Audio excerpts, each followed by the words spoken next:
మొట్టమొదటిగా ఈ జంగారెడ్డిగూడెం శ్రీనివాసపురం ప్రాంతానికి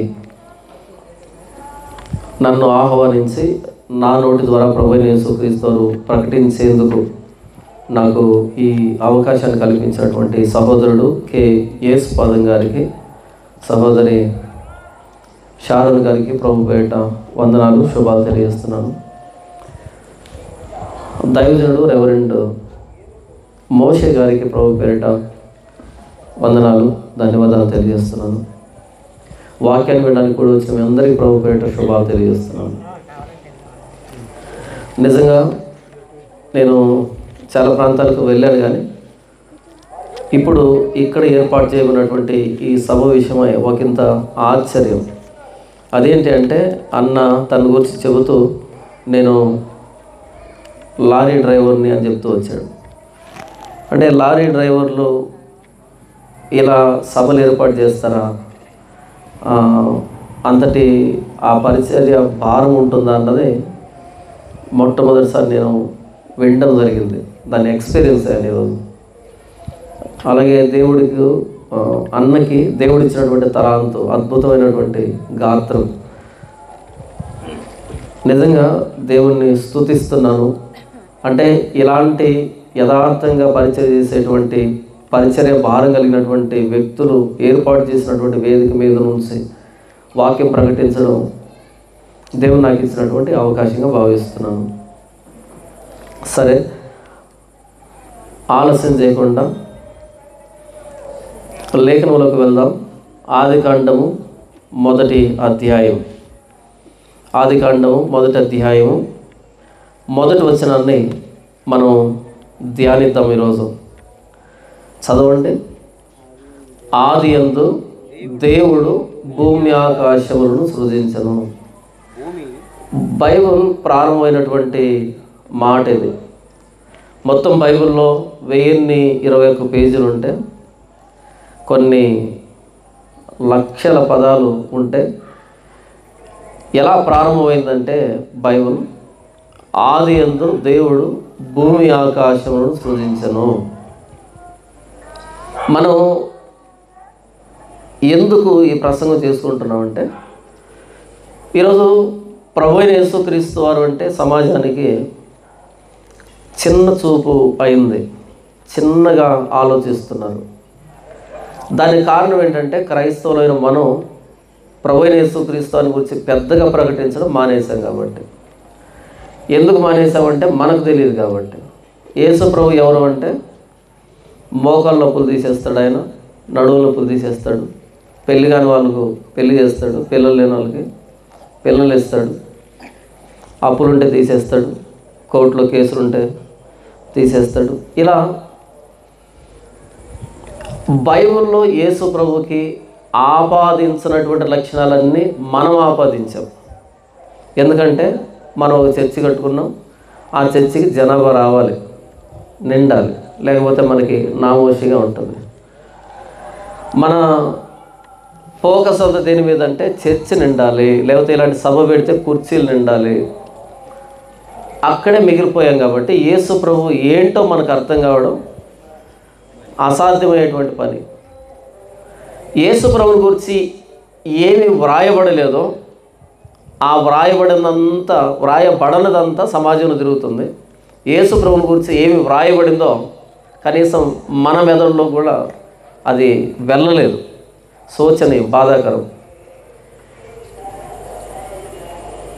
ఇప్పుడు మనం ప్రభువైన యేసుక్రీస్తు వారిని అర్థం చేసుకునే ప్రయత్నం చేద్దాం. ఆయన ఎవరు అని. ఇంగ్లీష్లో ఒక పదం ఉంది, ప్రీ ఆక్యుపైడ్ మైండ్ అని.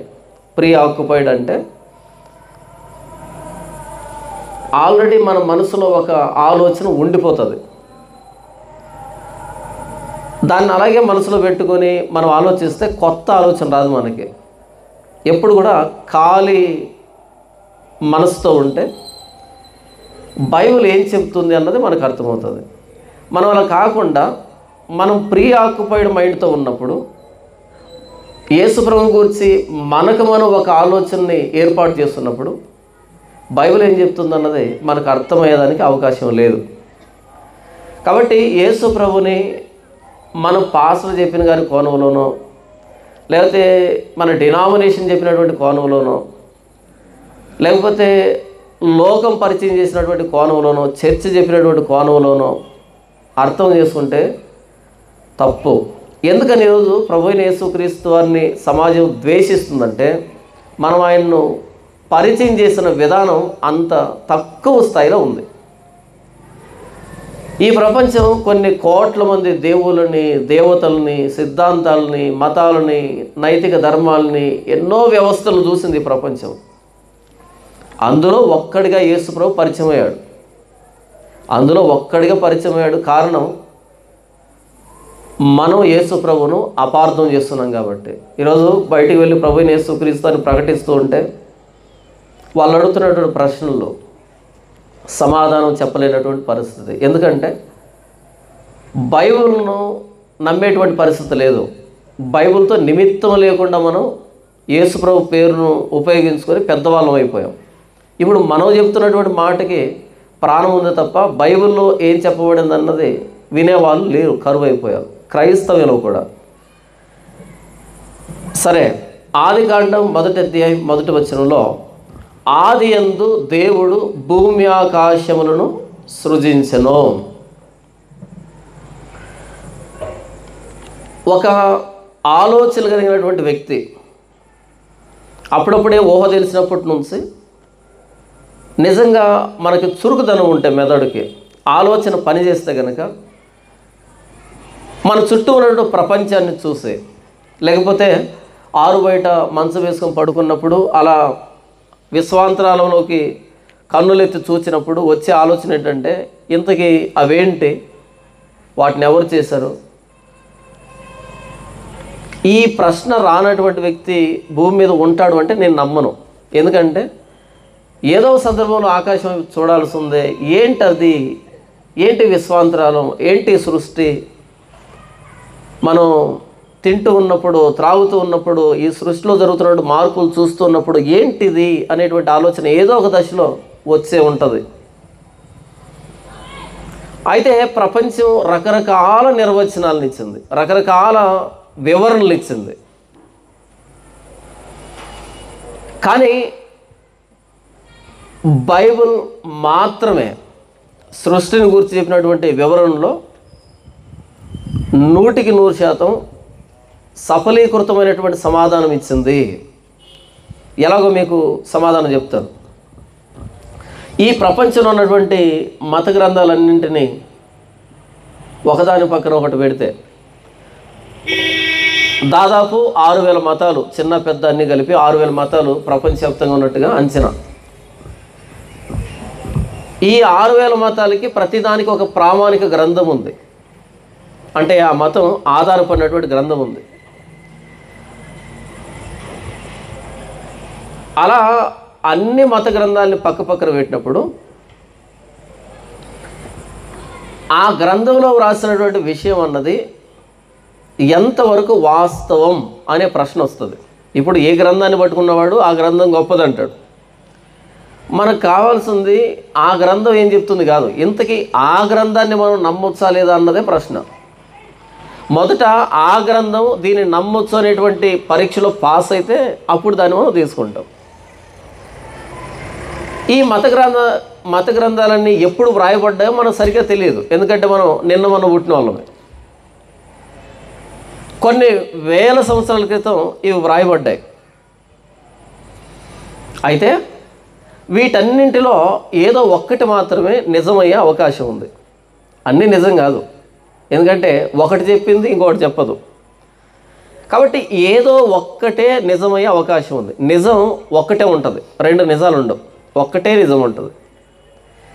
ఏదో ఒక గ్రంథం నిజమై ఉంటుంది, మిగిలినవి మానవ కల్పితాలు, ఊహలు అయ్యే అవకాశం ఉంది. నిజం ఒక్కటే.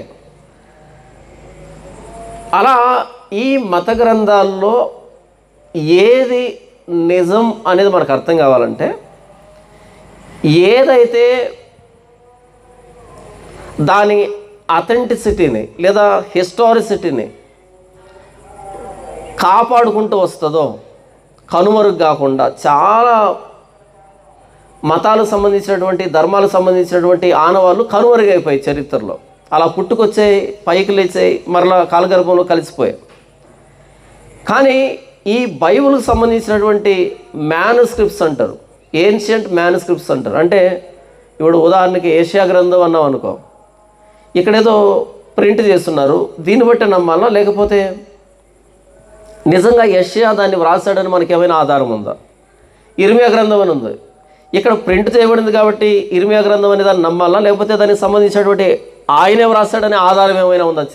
చారిత్రక ఆధారం కానీ లేకపోతే ఇతర ఎక్స్ట్రా బిబ్లికల్ ఎవిడెన్సెస్ అంటారు, బైబిల్కు బయట ఉన్నటువంటి ఆధారాలుగా ఏమైనా ఉన్నాయా? వాటి మూల ప్రతులు ఏమైనా ఉన్నాయా? ఏన్షియంట్ కాపీస్ ఏమైనా ఉన్నాయా? ఇలాంటి పరీక్ష పెడితే కనుక బైబిల్ ఒక్కటే నిలవబడుతుంది. మిగిలినటువంటి మీరు గ్రంథాల ప్రస్తావన మీరు యూట్యూబ్లో కూడా తర్వాత సెర్చ్ చేయండి, క్షమించండి గూగుల్లో కానీ ఈ సెర్చ్ ఇంజిన్స్లో మీరు సెర్చ్ చేయండి. ఎందుకంటే ఈ మాట అన్నది ప్రపంచవ్యాప్తంగా వెళ్తుంది, ఎవరైనా సెర్చ్ చేసుకోవచ్చు. బైబిల్కి సంబంధించి ఈ మ్యానుస్క్రిప్ట్స్ ఎన్ని ఉన్నాయంటే ఓల్డ్ టెస్టిమెంట్కి సంబంధించి 220 మ్యానుస్క్రిప్ట్స్ ఉన్నాయంట. 220 మ్యానుస్క్రిప్ట్స్ అంటే వాళ్ళు చేతితో వ్రాసినటువంటి ప్రతులు ఎన్ని ఉన్నాయి? 220. ఎందుకు ఆదికాండం ఎప్పుడు రాశారు? అన్ని వేల సంవత్సరాల నుంచి వాళ్ళ చేతితో వ్రాసినటువంటి మ్యానుస్క్రిప్ట్స్ ఎన్ని ఉన్నాయి? ఇప్పటికీ 220. ఇక న్యూ టెస్టిమెంట్కి సంబంధించి 5800 గ్రీకు మ్యానుస్క్రిప్ట్స్ ఉన్నాయి. ఎన్ని ఉన్నాయి? కొత్త నిబంధన అన్నది గ్రీకులో రాయబడింది, పాత నిబంధన హెబ్రీలో రాయబడింది. 5800 గ్రీకు మ్యానుస్క్రిప్ట్స్ ఉన్నాయి. తర్వాత 10,000 లాటిన్ మ్యానుస్క్రిప్ట్స్ ఉన్నాయి. 9,300 ఇతర లాంగ్వేజ్ సంబంధించి సిరియక్ కానీ, స్లేవిక్ కానీ, గోతిక్ కానీ, ఇథియోపిక్ కానీ, కాప్టిక్, ఆర్మేనియన్ ఈ లాంగ్వేజ్ సంబంధించి 9,300 మ్యానుస్క్రిప్ట్స్ ఉన్నాయి, వేలల్లోనే. ఈ రికార్డ్ అన్నది ఇక ఏ గ్రంథానికి లేదు. నేను చెప్తున్నది నోటి మాటతో కాదు, తర్వాత వెళ్ళి మీరు సెర్చ్ చేసుకోండి సెర్చ్ ఇంజిన్లో. Which religious book contains more manuscripts అని కొట్టండి, బైబిల్ మాత్రమే వస్తుంది. ఎందుకు నేను ఈ మాట చెప్తున్నాను అంటే, ఇక్కడ నేను ఇప్పుడు చదవబోతూ ఉన్నది ఎవరో ఊహించి వ్రాసినటువంటి వ్రాతను కాదు, ఎవరో కల్పించి చెప్పినటువంటి మాటను కాదు, లేదా మానవుడి మనసులో నుంచి మేధస్సులో నుంచి వచ్చినటువంటి మాటలు కాదు నేను చదువుతున్నది.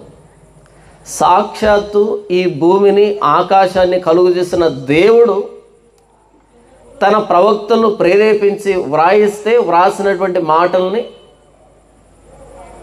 వాటిని ఒరిజినల్ మ్యానుస్క్రిప్ట్స్ నుంచి ఇక్కడ ప్రింట్ చేస్తే దాన్ని నేను చదివి వినిపిస్తున్నా.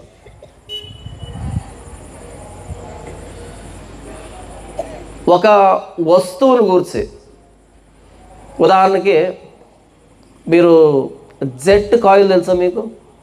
జెట్ కాయిల్ లేకపోతే మోర్టిన్ అని, ఆల్ అవుట్ అని, ఇంకేముంటాయి ఇలాంటివి ఉంటాయి కదా. ఈ ఆల్ అవుట్ ఉదాహరణకి ఆల్ అవుట్ అనండి వెళ్ళి, ఇంత ప్యాక్లో వస్తుంది.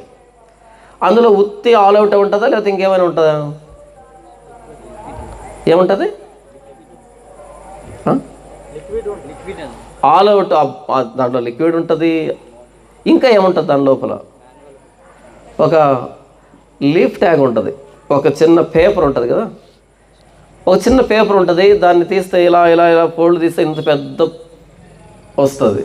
అందులో తెలుగులోను, ఇంగ్లీష్లోను, ఇంకోటి హిందీ కానీ లేకపోతే ఇంకా అదర్ లాంగ్వేజెస్లో దాన్ని వ్రాస్తుంటాడు. ఎవరు వ్రాస్తుంటారు దాన్ని? దాన్ని తయారు చేసినటువంటి కంపెనీ వాడు. ఎందుకు వాడు ఆ పేపర్ను పెట్టాడంటే అది వాడు తయారు చేశాడు కాబట్టి, దాని గురించి మనకు తెలియదు కాబట్టి. ఉదాహరణకి ఆల్ అవుట్ అని అమ్మేశాడు అనుకో, ఆ పేపర్ లేదనుకో, అది టానిక్ అని నోట్లో వేసుకుంటే, లేకపోతే షాంపూ అనుకొని తల మీద వేసుకుంటే,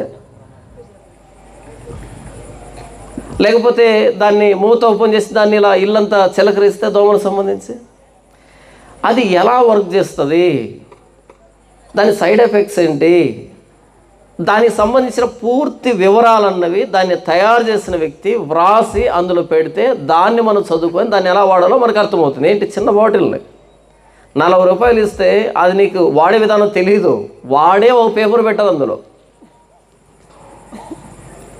ఏ వస్తువు కొన్న ఒకసారి ఇది ఇస్తారు.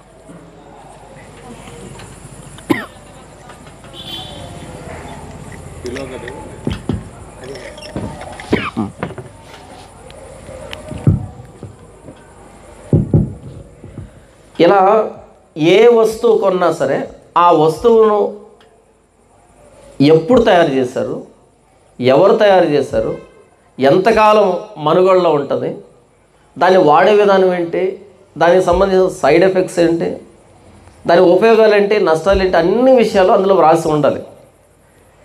మ్యానుఫ్యాక్చరర్ వ్రాస్తాడు, దీన్ని తయారు చేసినాడు.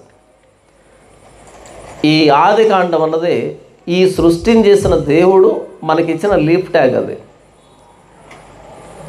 ఆయన ఎందుకు దీన్ని తయారు చేశాడు, ఎలా తయారు చేశాడు, దీనికి సంబంధించినటువంటి డీటెయిల్స్ అన్నీ వ్రాసి ఇచ్చాడు మానవ జాతికి మోషే ద్వారా. ఇశ్రాయేలీయులు ఐగుప్తు నుంచి వాగ్దాన దేశానికి ప్రయాణం చేస్తున్నప్పుడు అప్పుడు నేను మీ దేవుడినైన యెహోవాను అనగానే ఇశ్రాయేలీయులు ఏమనుకుంటారు అంటే, ఓహో యెహోవానా. అప్పటికే ఐగుప్తు దేశంలో చాలామంది దేవుళ్ళని దేవతల్ని చూశారు, వాళ్ళు రకరకాల వ్యవస్థలు చూశారు వాళ్ళు. అంతకంటే ముందు మెసొపొటేమియన్ సివిలైజేషన్ కానీ తర్వాత ఈజిప్టియన్ సివిలైజేషన్ కానీ తెలుసు వాళ్ళకి. ఈజిప్ట్ వాళ్ళు ఎన్ని రకాల దేవుళ్ళని దేవతలను పుట్టించుకోవడం తెలుసు వాళ్ళకి, అక్కడి నుంచి వస్తున్నారు. కాబట్టి నేను మీ దేవుడినైన యెహోవాని అనగానే ఓహో ఈయన ఒక దేవుడు అని అందులో తీసుకుని వెళ్ళి పెడతారు ఆయన్ని. కనుక ఎలా ప్రారంభిస్తున్నాడంటే, నేను ఎవరినంటే అని తను ఎలా పరిచయం చేస్తున్నాడు అంటే, ఆది యందు దేవుడు భూమి ఆకాశములను సృజించెను. నేను ఏ దేవుణ్ణంటే, ఈజిప్టులో మీరు చూసారే అందులో ఒకలాంటి దేవుణ్ణి కాదు, అలాంటి దేవుణ్ణి కాదు. నేను ఎవరినంటే భూమి ఆకాశాన్ని తయారు చేసిన దేవుణ్ణి అని తన్ను తాను పరిచయం చేసుకున్నాడు ఇక్కడి నుంచి. మీరు మీ పిల్లలకి 1వ తరగతి నుంచి 6వ తరగతి 7వ తరగతి 8వ తరగతి దాకా చెబుతారు, ప్రభువైన యేసుక్రీస్తు వారి దేవుడు, ఆయన మన పాపాలు క్షమిస్తాడు అని. వాడు 9, 10 ఇంటర్మీడియట్ డిగ్రీ వచ్చేటప్పటికి వాడు రివర్స్లో ఏమడుగుతాడంటే, లేదు దేవుడు లేడు, దైవం లేదు, ఈ సృష్టి దాని అంతటికి అదే వచ్చింది, ఇది ఒక పెద్ద ప్రేలుడు బిగ్ బ్యాంగ్ ద్వారా వచ్చింది, ఇది మరి మనిషి ఎలా వచ్చారా, జంతువులు ఎలా వచ్చాయంటే ఇది పరిణామక్రమంలో వచ్చింది అని రివర్స్లో మనల్ని అడుగుతూ ఉంటారు. ఆ మధ్య ఒక ఆవిడ ఫోన్ చేసింది, ఆవిడ పెద్ద ఆఫీసర్, ఆవిడ గ్రూప్ 1 ఆఫీసరు. బ్రదర్, నేను మీ వీడియోలు చూస్తూ ఉంటాను, మీకు టీఏ డిఏ మొత్తం అంతా నేనే చూస్తుంటాను, మీరు రావడానికి పోవడానికి అంతా నేనే చూస్తుంటాను. ఏం చేయాలమ్మంటే ఒక్కరోజు మా ఇంట్లో స్పెండ్ చేయాలి. దేనికి అంటే, నా కొడుకుని ఐఏఎస్ కోచింగ్ అని ఢిల్లీ పంపించాను. అయితే అక్కడ వెళ్ళిన తర్వాత నాస్తికులతో సహవాసం చేశాడు, దేవుడు లేడు అంటున్న వాళ్ళతో సహవాసం చేశాడు. అక్కడికి వెళ్ళి ఐఏఎస్ ఏమి నేర్చుకున్నా నాకు తెలియదు, కానీ ఇంటికి వచ్చినప్పటి నుంచి ఎందుకు మమ్మీ యేసు ప్రభువుని నమ్ముతున్నావు, అసలు దేవుడు లేడు దైవం లేదని నాతో ఆర్గ్యుమెంట్ చేస్తున్నాడు. నాక ఆ బైబిల్ గురించి అంత అవగాహన లేదు, దయచేసి మీరు ఒక్కరోజు మా ఇంటికి వస్తారా అని అడిగింది. అంటే బాగా చదువుకొని పైకి వెళ్ళిన తర్వాత వచ్చేటువంటి సమాధానం ఏంటంటే దేవుడు లేడు అని. మరి దేవుడు లేకపోతే ఇంత సృష్టి ఎలా వచ్చింది, ఇన్ని జీవరాశులు ఎలా వచ్చాయి? దానికి వాళ్ళు చెప్పే సమాధానం ఏంటంటే, ఏదో ప్రేలుడు సంభవించిందంట, బిగ్ బ్యాంగ్ అంటారంట, అలా ఈ సృష్టి వచ్చిందంట. మరి ఈ జీవులు ఎలా వచ్చాయంటే పరిణామక్రమం అంట. మరి నిర్జీవమైన పదార్థం నుంచి జీవం ఎలా ఉద్భవిస్తుంది తెలీదు. బైబిల్ ఎలా ప్రారంభమైందంటే, ఆదియందు దేవుడు భూమి ఆకాశమును సృజించాడు. ఈ మొత్తం సృష్టికి కారణం దేవుడు.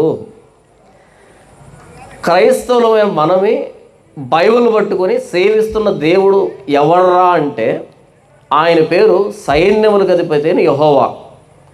ఆయన ఎవరు అంటే, మనం కూర్చున్నటువంటి నేల కానీ, పైన ఉన్నటువంటి ఆకాశం కానీ, సమస్త జంతువులు కానీ, మానవ కోటిని కానీ కలుగు చేసిన ఆయన. మనం సేవిస్తున్నది సృష్టికర్తని అని ఈ మొదటి వచనం తెలియజేస్తుంది. మీకు 8 వచనాలు చదివి వినిపిస్తాను. ఈ 8 వచనాలు, ఎందుకంటే మొత్తం అధ్యాయం అంతా చదవాలి, కాకపోతే సమయం ఎక్కువ అవుతుంది కాబట్టి 8 వచనాలు చదివి వినిపిస్తాను. ఈ 8 వచనాల్లో దేవుడు అనే పదం ఎన్నిసార్లు వచ్చిందో మీరు లెక్క వేయండి. నేను చదువుతూ ఉంటాను, దేవుడు అనే పదం ఎన్నిసార్లు వచ్చిందో చెప్పాలి మీరు. ఆదియందు దేవుడు భూమి ఆకాశములను సృజించెను. భూమి నిరాకారముగాను శూన్యముగాను ఉండెను. చీకటి అగాధ జలముల పైన కమ్మి ఉండెను. దేవుని ఆత్మ జలముల పైన అల్లాడుచుండెను. దేవుడు వెలుగు కమ్మని పలుకగా వెలుగు కలిగెను. వెలుగు మంచిదైనట్టు దేవుడు చూచెను. దేవుడు వెలుగును చీకటిని వేరుపరచెను. దేవుడు వెలుగునకు పగలనియు చీకటికి రాత్రి అనియు పేరు పెట్టెను. అస్తమయమును ఉదయమును కలుగుగా ఒక దినమాయను. మరియు దేవుడు జలముల మధ్య ఒక విశాలము కలిగి ఆ జలములను ఈ జలములను వేరుపరుచునుగాకని పలికెను. దేవుడు ఆ విశాలము చేసి విశాలము క్రింది జలములను విశాలము మీది జలములను వేరుపరచుగా ఆ ప్రకారమాయను. దేవుడు ఆ విశాలమునకు ఆకాశమని పేరు పెట్టెను. అస్తమయమును ఉదయమును కలుగుగా రెండవ దినమాయను. ఎన్నిసార్లు దేవుడు అనే పదం వచ్చింది? 9 సార్లు. 8 వచనాలు 9 సార్లు. మొత్తం మీరు 30 వచనం వరకు చదివితే 30 సార్లు దేవుడు అనేటువంటి పదప్రయోగం జరిగింది. అంటే ఈ బైబిల్ వ్రాస్తున్నటువంటి మోషేకి ఇంత కూడా అనుమానం లేదు ఈ సృష్టి ఎలా వచ్చింది అనేదానికి. ఈ సృష్టి ఎలా వచ్చింది అనేదానికి మోషేకి ఇంత కూడా అనుమానం లేదు. దేవుడు దేవుడు దేవుడు దేవుడు దేవుడు అని 30 సార్లు 31 వచనాలు రాశాడు. అంటే బైబిల్ పట్టుకున్న వాళ్ళకి ఈ సృష్టికర్త ఎవరు అనేటువంటి సందిగ్ధం ఇంత కూడా ఉండదు నిజంగా బైబిల్ అర్థం చేసుకుంటే.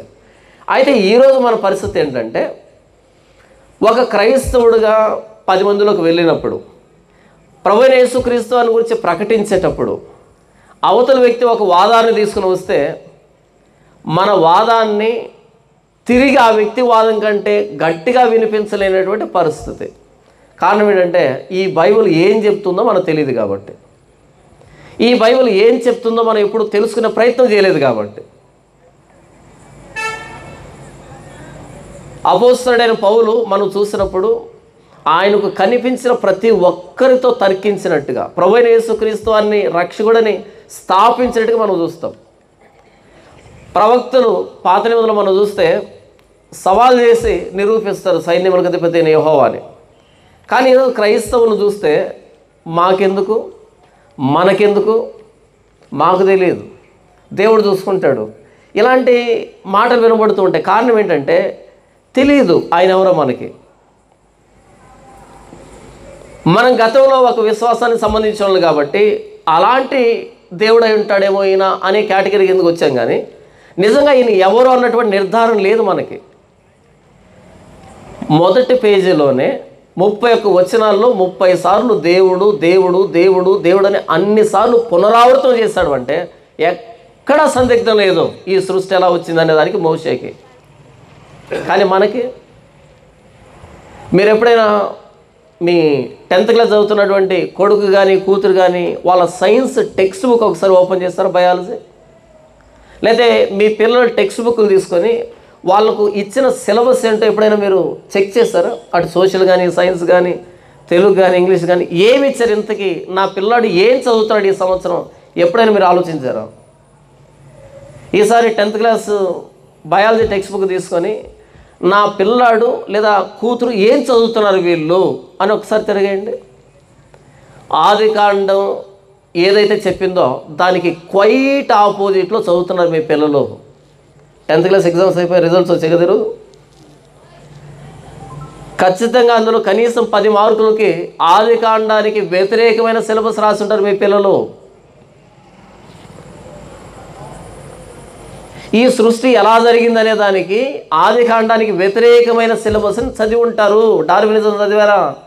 ఎవల్యూషన్ థియరీ చదివి ఉంటారు. అడగండి మీ పిల్లల్ని.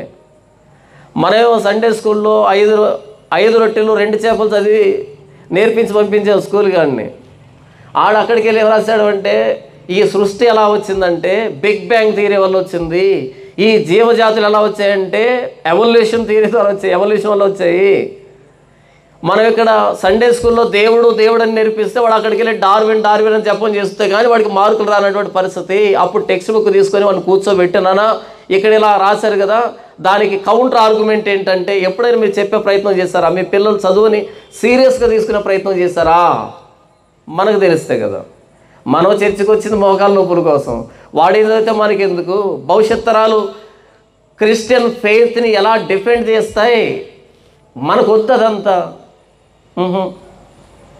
మనకదంతా వద్దు. మనకేం కావాలి? మనకేదో రోగాలు ఉన్నాయి, కష్టాలు ఉన్నాయి. బైబిల్ ఎలా ప్రారంభమైంది? మీరు మొత్తం బైబిల్ తిరిగేయండి. మోకాళ్ళ నొప్పులకు సంబంధించి ఒక భక్తుడైనా కనపడతాడు బైబిల్ చూడండి మీరు. ఈరోజు చర్చ నిండా వీళ్ళే ఉంటారు.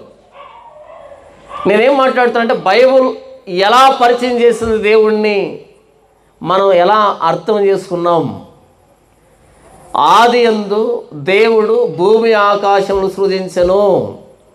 ఈ మొత్తం సృష్టి కారణం దేవుడు. మనం సేవిస్తున్నది సృష్టికర్తనే, మనల్ని చేసిన ఆయన్ని, ఈ సృష్టిని చేసిన ఆయన్ని.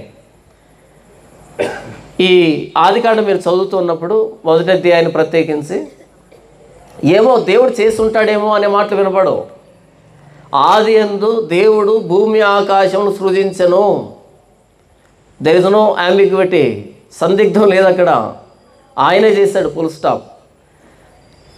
ఈ ప్రపంచంలో చాలా మతాల్ని 2 కేటగిరీలుగా విడగొట్టుకుంటే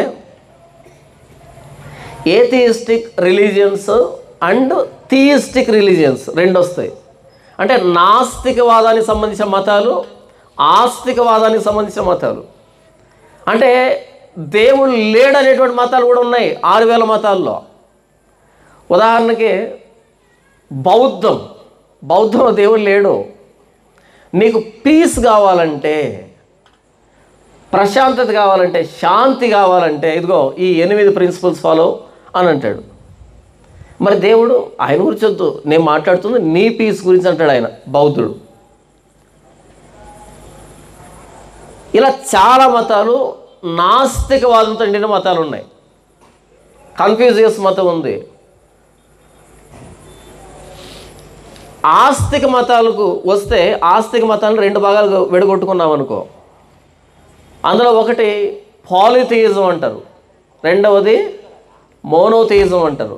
పాలిథియిజం అంటే బహుదేవతారాధన. ఈజిప్టియన్ మిథాలజీకి వెళ్ళండి, రోమన్ మిథాలజీకి వెళ్ళండి, అష్యూరియన్ మిథాలజీకి వెళ్ళండి, బ్యాబిలోనియన్ మిథాలజీకి వెళ్ళండి. ప్రపంచ మతాల మీద తిరిగేస్తే చాలా రకాల దేవుళ్ళు కనపడతారు. ఎందుకంటే వాళ్ళు పాలిథియిజం అంటారు, బహుదేవతారాధన అని పిలుస్తారు.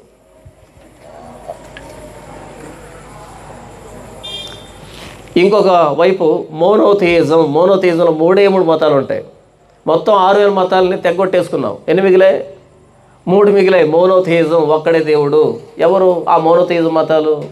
Number 1 old testament Judaism, number 2 new testament Christianity, number 3 ఇస్లాం అన్నది చాలా తర్వాత వచ్చింది. దాని గురించి నేను కామెంట్ చేయదలుచుకోవట్లేదు, ఎందుకంటే నా పరిధి బైబిల్ మాత్రమే. Old testament, new testament, Judaism, Christianity, monotheism, మొత్తం 6000 మతాల్లో మిగిలింది నీ చేతిలో నా చేతిలో ఉన్న బైబిల్.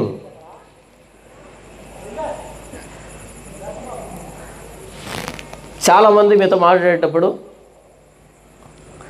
ఒక మాట వినుంటారు తరచుగా మీరు, నాకు తెలిసిలేవో నేను చాలా పుస్తకాలు చదివాను, బైబిల్ చదివాను, అది చదివాను, ఇది చదివాను అంటారు. 3-4 పేర్లు చెప్తారు. అలా చెప్పేవాళ్ళు చదివి ఉండరు. వాళ్ళు చదవలేదు కాబట్టి చదివామని చెప్తారు. 2011 నుంచి బైబిల్ చదువుతున్నాను. ఏం అర్థమైందో కూడా నాకు అర్థం కాలేదు ఇప్పటిదాకా. కానీ చాలా సింపుల్గా మేము చదివామలేవో అంటారు. అంటే దాని అర్థం చదవలేదని. మహా అంటే 3 చదివి ఉంటాడు, 4 చదివి ఉంటాడు, చదివి ఉంటాడు, అర్థం చేసుకుని ఉండరు. అంతే కదా, చదివి ఉంటాడు. ఇది 1000 పేజీల పుస్తకం. ఇది 4 చెప్పేటప్పటికి 5వ పేజీకి వచ్చేప్పటికి ముందు 4లో ఏముంటుందో తెలియదు. మొత్తం మతాలని మొత్తం వెడగొట్టేశాను. తేజంలో పాలిథియిజం, మోనోథియిజం, పోతే వెరసి మోనోథియిజం. అందులో 3 ఓల్డ్ టెస్ట్మెంట్, న్యూ టెస్ట్మెంట్ మన చేతిలో ఉంది. Very simple. మన చేతిలో ఉన్న బైబిల్ ఎంత గొప్పది, అందులో వ్రాయబడిన మాటలు ఎంత పెద్దవి. మీకు మాట చెప్తాను. జేమ్స్ సింప్సన్ అనే ఒక వ్యక్తి, మీరు ఎప్పుడైనా ఆపరేషన్ చేయించుకున్నారా? చివరికి పంటి ఆపరేషన్ అయినా సరే ఎప్పుడైనా ఆపరేషన్ చేయించుకున్నారా? లేదా ఎప్పుడైనా గోరు కనుక పగిలితే ఆ గోరును తీయాలి కదా డాక్టర్. అలా పచ్చినది పీకాడు అనుకో, మీరు అరిచే అరుపు రాజమండ్రి దాకా వినపడుతుంది. ఏం చేస్తాడు? లోకల్ అనస్థీసియా అని ఒకటి ఇస్తాడు. ఇది గోరు పీకడానికి. ఒకసారి నాకు గోరు రాతి కొట్టుకుంది, రెండింటిగా చీలింది కాలుకి. అది అలాగే పెట్టలేము, దాన్ని పీకాలి. కొంచెం తగులుకోండి, అలా తప్పని పీకుతా రాదు. దానికి ఆయన ఏం చేశాడంటే ఆ బొటన వేళ్ళకి ఇంజెక్షన్ ఇచ్చాడు, లోకల్ అనస్థీసియా ఇచ్చాడు. ఇచ్చి అలా తట్టి ఎలా ఉంది అన్నాడు. తిమ్మిరి గుంసారంటే ఓకే. అప్పుడు పీకాడు. నేను అడిగాను, అంత చిన్న తగులుకోంది దానికి ఎందుకు ఇంత హంగామా అంటే, అలాగే పీకాను అనుకో, నువ్వు వరిచే అరుపుకి హాస్పిటల్ రీసౌండ్ వస్తుంది అన్నాడు. వస్తుందా? నిజంగానే వస్తుందా? కొంచెం తగులుకుంటే లాగకూడదు. ఆ మొత్తం మనం తయారు చేసిన ఆయన జేమ్స్ సింప్సన్ అంటే మన క్రిస్టియను. ఎందుకు ఈ మాట చెప్పాను అంటే, దేవుడు ఆదాముకి గాఢ నిద్ర కలుగు చేసి ఆయన ప్రక్కటెముకను తీసి మరలా పూడ్చాడు. అంటే మనిషి శరీరంలోనికి మనం చేయబెట్టే ఒక వస్తువుని తీయాలంటే, అంటే ఒక అవయవాన్ని తీయాలంటే అతనికి గాఢ నిద్ర కలుగు చేస్తే అది పాసిబుల్ అవుతుంది అని నమ్మాడు. అప్పుడు మనిషికి అత్యంత మత్తునిచ్చే పదార్థం ఎలాగని పెట్టాలి, ఆ దిశగా అడుగులేశాడు. తత్ఫలితంగా ఈరోజు ఏమైంది? అనస్థీసియా వచ్చింది. మీకు ఒక చిన్న మాట చెప్తాను. ఈ మత్తు మందు రాకముందు, అంటే జేమ్స్ సింప్సన్ అనే వ్యక్తి మత్తు మందు కనిపెట్టక ముందు హాస్పిటల్ ఇక్కడ ఉంటే ఆపరేషన్ థియేటరు 5 కిలోమీటర్ల దూరంలో ఉండేది. ఇక్కడ హాస్పిటల్ ఉంటే ఆపరేషన్ థియేటర్ ఎక్కడ ఉండేది? 5 కిలోమీటర్ల దూరంలో ఉండేది. ఇప్పుడు మార్చురీ ఉంటుంది చూసారా? మార్చురీ ఎక్కడ ఉంటుంది? హాస్పిటల్ బయట దూరం ఉంటుంది. ఎందుకని? అమ్మో, అలా శవాన్ని చూస్తే రాత్రి కళ్ళు రాడు, దయమై పట్టుకోడు కదా. మార్చురీ చాలా దూరం ఉంటుంది కదా. మార్చురీ కంటే 10 దూరంలో ఆపరేషన్ థియేటర్ ఉంటుంది. ఆపరేషన్ అంటే అలా ప్రొసీజర్ ఎలా ఉండదు. ఇప్పుడు ఆపరేషన్ ఎలా జరుగుతుంది? ఒక మాస్క్ వేసుకొని, గ్లౌజులు వేసుకొని, పిన్ డ్రాప్ సైలెన్స్. ఆపరేషన్ థియేటర్లో ఎలా ఉంటుంది? ఆ కత్తిరి ఎలా పట్టుకురా, ఆ చాకి ఎలా పట్టుకురా, ఆ బ్యాండేజ్ ఎలా పట్టుకురా అని కూడా శబ్దాలు రావు. అలా చూడగానే అర్థమైపోతుంది, వాళ్ళు తీసుకొస్తారు. ఆపరేషన్ థియేటర్ ఎంత పిన్ డ్రాప్ సైలెంట్ ఉంటుందండి, అంత పిన్ డ్రాప్ సైలెంట్ ఉంటుంది కదా. ఆపరేషన్ థియేటర్ హాస్పిటల్ నడి మధ్యలో ఉంటుంది. అసలు ఎవరికి శబ్దాలు రావు. కానీ ఆ రోజుల్లో ఆపరేషన్ థియేటర్ ఎక్కడ ఉండేదంటే హాస్పిటల్కి 5 కిలోమీటర్ల దూరం. ఎందుకో తెలుసా? ఉదాహరణకి ఈ చేయి విరిగింది అనుకో, దీనికి ఆపరేషన్ చేయాలి. అప్పుడు నన్ను ఏం చేయాలి? కాళ్ళు 2 పట్టుకోవాలి, చేతులు 2 పట్టుకోవాలి, నా తల ఒకరు పట్టుకోవాలి, మొత్తాన్ని నన్ను బంధించాలి. అలా బంధించి ఒకడికి ఆపరేషన్ చేస్తుంటే నేను వేసే కేకలకి హాస్పిటల్కి రాకుండా వెనక్కి వెళ్తారేమో జనాలని 5 కిలోమీటర్ అవతల పెట్టేవాళ్ళు. అంటే మత్తు లేదప్పుడు. వాడు పైనుంచి దడేలు కింద పడ్డా అనుకో, మొత్తం పగిలిపోయింది అనుకో, ఆపరేషన్ చేయాలి, వాడికి కుట్లు వేయాలి. ఎలా వేయాలి? ఇదొక నొప్పి అయితే ఇది ఇంకొంచెం నొప్పి, ఇంకా ఎక్కువ నొప్పి, ఆ మత్తు లేదు కాబట్టి.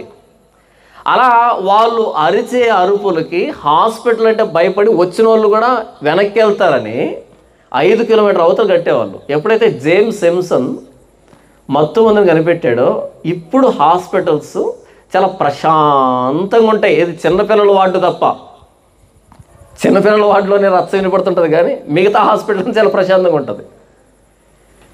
ఇదంతా నేను ఎందుకు చెప్పాను తెలుసా? మనం పట్టుకుని ఉన్న పుస్తకం కథల పుస్తకం కాదు అని చెప్తున్నా.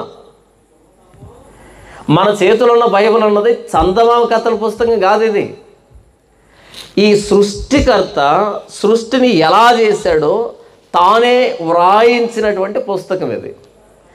ఆదాముకి గాఢ నిద్ర కలుగజేసి అప్పుడు ప్రక్కటెముకను తీశాడు, మరలా మూసిపెట్టాడు. ఆయన లేచిన తర్వాత ఆయనకు అర్థం కాలే, అంటే ఇంకా మత్తు దిగలేదనమాట. గాఢ నిద్ర అంటే ఏంటి? మత్తే కదా. అది మత్తు ముందు కనిపెట్టడానికి కారణం. అంటే మనిషి విపరీతంగా నిద్రపోయేటట్టుగా ఒక మెడిసిన్ మనం కనిపెట్టగలిగితే ఆపరేషన్ పాసిబుల్ అవుతుంది.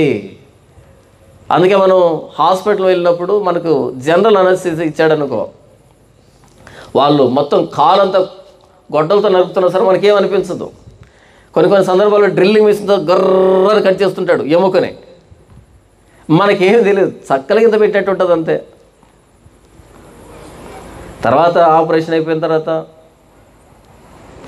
మళ్ళీ మత్తు దిగిన తర్వాత అప్పుడు పట్టపగలి చొక్కలు కనపడతాయి, కానీ అంతవరకు ఏం కనపడదు. మరలా ఆ పెయిన్ కిల్లర్స్ ఉంటాయి.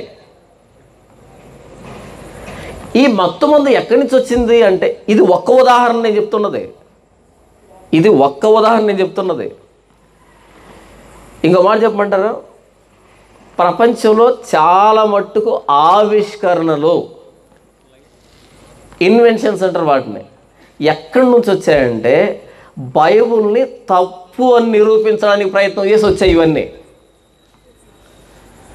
ఇంకొకసారి చెప్తా వినండి. బైబుల్ ఇలా రాశారు కదా, ఈ ప్రపంచంలో చాలా మత గ్రంథాలు ఉంటాయి, కానీ సీరియస్గా తీసుకునే పుస్తకం ఏదైనా ఉందిరా ఈ ప్రపంచంలో అంటే అది బైబిల్ మాత్రమే. ఒక మత గ్రంథాన్ని ఈ ప్రపంచం సీరియస్గా తీసుకుంటుంది, అదేదైనా స్టేట్మెంట్ ఇస్తే సీరియస్గా తీసుకుంటుంది, whether it is positive or negative, ఏదైనా పర్లేదు, సీరియస్గా ఆలోచిస్తుందంటే ఆ పుస్తకం పేరు బైబిల్. అలా మిడిల్ ఏజెస్లో బైబిల్లో ఉన్నటువంటి ఈ ఆది కాండాన్ని డిస్ప్రూవ్ చేయడానికి, బైబిల్లో ఉన్నటువంటి చాలా వచ్చినాన్ని డిస్ప్రూవ్ చేయడానికి, ఇది తప్పని ప్రూవ్ చేయడానికి ఎక్స్పెరిమెంట్లు చేసి ఇన్నోవేషన్స్ తీసుకున్నారు, బయటకు వచ్చాయి. చివరికి ఇది కరెక్ట్ అనే దగ్గర వచ్చి నిలబడ్డారు. అలా ఆవిష్కరణలు చాలా మట్టుకు వచ్చాయి. మీరు చూడండి, ఎక్కువ శాతం మంది సైంటిస్టుల పేర్లు Christian names. Sir Isaac Newton, Isaac అంటే ఇస్సాక్ అని.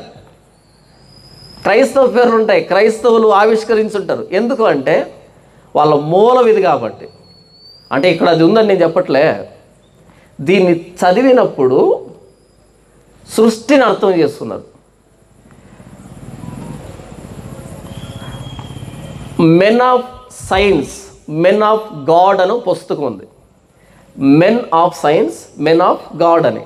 మీరు తర్వాత అమెజాన్లో దాన్ని కొనుక్కోవచ్చు, చిన్న పుస్తకం ఉంటుంది ఎల్లో కలర్లో, men of science, men of God అని ఉంటుంది. ఆ పుస్తకంలో ఏమని రాస్తాడంటే ఆ రచయిత, సైన్స్ అంటే ఏంటంటే థింకింగ్ ఆఫ్టర్ గాడ్ అని రాస్తాడు ఆయన. థింకింగ్ ఆఫ్టర్ గాడ్ అంటే దేవుడు ఈ సృష్టిని చేసినప్పుడు ఏ నియమంతో చేశాడో దాన్ని కనిపెట్టడమే సైన్స్ అంటే అంటాడు. ఇప్పుడు ఈ మొబైల్ని తీసి ఇలా వదిలిపెట్టానుకో, ఏమవుతుంది? ఏమవుతుంది? కింద పడుతుందా, పైకి వెళ్తుందా? కింద పడుతుందా? రెండో ఆలోచన లేదు, ఇంకో మాట లేదు, కిందే పడుతుంది. ఎందుకు కింద పడుతున్నాయి వస్తువులన్నీ? దాన్ని డీకోడ్ చేశాడు న్యూటన్. న్యూటన్ చెబితే కింద పడట్లేదు, న్యూటన్ ముందు కూడా కిందే పడుతున్నాయి. అయితే న్యూటన్కి ఆలోచన వచ్చింది, కింద ఎందుకు పడుతుంది, దాన్ని డీకోడ్ చేశాడు. థింకింగ్ ఆఫ్టర్ గాడ్ అంటే దేవుడు ఈ నియమాలు పెట్టాడే, ఆ నియమాన్ని గుర్తుపట్టాడు. ఎస్, ఇది పెట్టాడు కాబట్టి కింద పడుతుంది. ఓకే, అది ఎంత స్పీడ్తో పడుతుంది, ఎంత స్పీడ్తో లాగుతుంది భూమి? సో ఇంత స్పీడ్తో లాగుతుంది కదా, ఇప్పుడు భూమి మీద నుంచి పైకి పంపించాలంటే ఎంత స్పీడ్ అప్లై చేయాలి? రాకెట్ నియమం. మీకు అర్థమవుతుందా? సైన్స్ అంటే థింకింగ్ ఆఫ్టర్ గాడ్. దేవుడు ఎలా చేశాడో దాన్ని గుర్తుపట్టడం సైన్స్. అందుకని ఎక్కువ శాతం సైన్స్ టెక్స్ట్ బుక్కుల్లో ఎవరుంటారు? క్రిస్టియన్ నేమ్స్ ఉంటాయి. ఎందుకు వీళ్ళకి పాసిబుల్ అయిందంటే వాళ్ళు బైబిల్ని అర్థం చేస్తున్నారు. ఇది దేవుని సృష్టి, ఇది మాయ కాదు, ఇది దేవుని సృష్టి. ప్రతి దానికి నియమం ఉంది, ప్రతి దానికి లా ఉంది, ప్రతి దాని వెనకాల నాలెడ్జ్ ఉంది. నాలెడ్జ్ని సైన్స్ అని పిలుస్తారు. దాని నుంచే సైన్స్ అనే పదం వచ్చి, సైన్స్ అంటే నాలెడ్జ్ అని. ఏమి నాలెడ్జ్? దేవుడు ఆ నాలెడ్జ్తో పెట్టాడు. ఏది గుడ్డిగా లేదు ఇక్కడ, ప్రతి దానికి నియమం ఉంది. ఆ నియమాన్ని బయటకు తీసినోడు సైంటిస్ట్ అయ్యాడు. ఈ ఆదికాండాన్ని చదివి జీకే చెస్టర్టన్ అనే ఒక థియాలజియన్, మన క్రిస్టియన్ థియాలజియన్ ఏమంటాడంటే, earth is not mother, hour sister అంటాడు ఆయన. మదర్ అర్త్ కాదు, సిస్టర్ అర్త్ అంటాడు. భూ మాత అంటాం కదా, భూమాత అంటాం. చార్లెస్ జీకే చెస్టర్టన్ ఏమంటాడంటే, భూమాత కాదు, సహోదరి, మన సిస్టర్ భూమి అంటాడు. మీకు అర్థమవుతుందా ఎందుకని అన్నమాట? భూమి మనకంటే ముందు పుట్టింది తప్ప మనం భూమికి పుట్టలేదు. మనం భూమికి పుట్టుంటే అది మనకి మాత అవుతుంది. కానీ మనకంటే ముందు పుట్టింది అనుకో, సిస్టర్ అవుతుంది. సిస్టర్ అర్త్ అంటాడు ఆయన. దేని చదివి? ఆదికాండం చదివి. మనం భూమికి పుట్టలే, మనకంటే ముందు భూమి పుట్టింది అంతే. ఒక 5 రోజులు వయసులో పెద్దది మనకంటే, అది విషయం. భూమిని ఎప్పుడు చేశాడు ఆయన? మొదటి రోజు భూమిని చేశాడు, అంటే స్టార్టింగ్ భూమిని చేశాడు. ఆది యందు భూమి ఆకాశాలు చేశాడు ఆయన. తర్వాత ఆ భూమి మీద మోడిఫికేషన్ చేస్తున్నాడు, చేంజెస్ చేస్తున్నాడు. మొదటి రోజు, రెండవ రోజు, మూడో రోజు అని. కాబట్టి భూమి మనకంటే ఒక 6 రోజులు పెద్దదబ్బా అంతే. మొత్తానికి కర్త ఆయన దేవుడు. కాబట్టి మనం భూమిని కానీ, భూమి పైన ఉన్నటువంటి నక్షత్రాలు కానీ, సూర్యుని కానీ, చంద్రుడు కానీ, భూమి మీద ఉన్నటువంటి జంతువులు కానీ, భూమి మీద ఉన్నటువంటి వస్తువులు కానీ, భూమి మీద ఉన్నటువంటి దేన్ని కూడా దేవుడు అని పిలవం. దీని మొత్తాన్ని చేసిన ఆయన్ని దేవుడు అంటాం. ఇక దేన్ని దేవుడు అనం. Sister earth, not mother earth. Sister earth మనకంటే 6 రోజులు పెద్దదంతే. ఎక్కడి నుంచి వచ్చింది వీళ్ళకి ఆలోచన అంటే, సరిగ్గా అర్థం చేస్తున్నారు బైబిల్ని. మనం ఏం చేస్తున్నాం?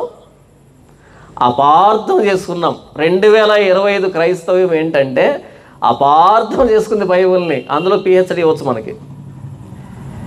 నేను ఒక 20 రోజుల క్రితం ఒక స్టేట్మెంట్ ఇచ్చాను, నీతిమంతుడు లేడు, ఒక్కడు లేడని. నా స్టేట్మెంట్ అదే కాదా? ఎక్కడుంది అది? బైబిల్లో ఉందా? నేను చెప్పానా? బైబిల్లో ఉంది. ఇప్పుడు చెప్పండి, నీతిమంతుడు లేడు, ఒక్కడు లేడంటే నేను నీతిమంతుని కాదా? చెప్పండి, నేను నీతిమంతుని కాదా? అవునా కాదా చెప్పండి. కానట్టే కాదు, కాదు. మీరు కాదా? కాదా? నేను నీతిమంతుని కాదా? మరి నీతిమంతుని కానీ ఇప్పుడు బైబిల్ ఎందుకు చెప్పడం ఇక్కడ? ఇప్పుడు నేను నీతిమంతుని, మీరు నీతిమంతుడన్నా అనేవాళ్ళు చేతులు ఎత్తండి. ఇక్కడ నేను నీతిమంతున్నా చేతులు ఎత్తండి ఎవరైనా. ఏంటి ఎవరు ఎత్తరు? మరి నేను నీతిమంతుని కానప్పుడు నేను చెప్తుంటే మీరు ఎందుకు వింటున్నారు? ఎందుకంటే నేను నా గురించి చెప్పుకోవడానికి ఇక్కడికి రాలే, నేను నీతిమంతుడి గురించి చెప్పడానికి వచ్చాను. నేను నా గురించి చెప్పుకోవడానికి వస్తే అప్పుడు నువ్వు నీతిమంతుడు కాదు కదా, నువ్వు చెప్పింది మేము ఎందుకు వింటామా అని అనవచ్చు మీరు. నేను చెప్తుంది ఎవరికి వచ్చి ఒకే ఒక నీతిమంతుడు ఆయన అని చెప్పడానికి వచ్చాను. కాకపోతే మీకంటే కొంచెం ఎక్కువసేపు బైబిల్ చదివాను అంతే. మీరు రకరకాల పనుల్లో ఉండి బైబిల్ తక్కువ చదివారు, నాకు ఇదే పని కాబట్టి కొంచెం ఎక్కువ చదివాను, కాబట్టి మీకు టీచ్ చేస్తున్నాను ఇక్కడ నిలవబడి.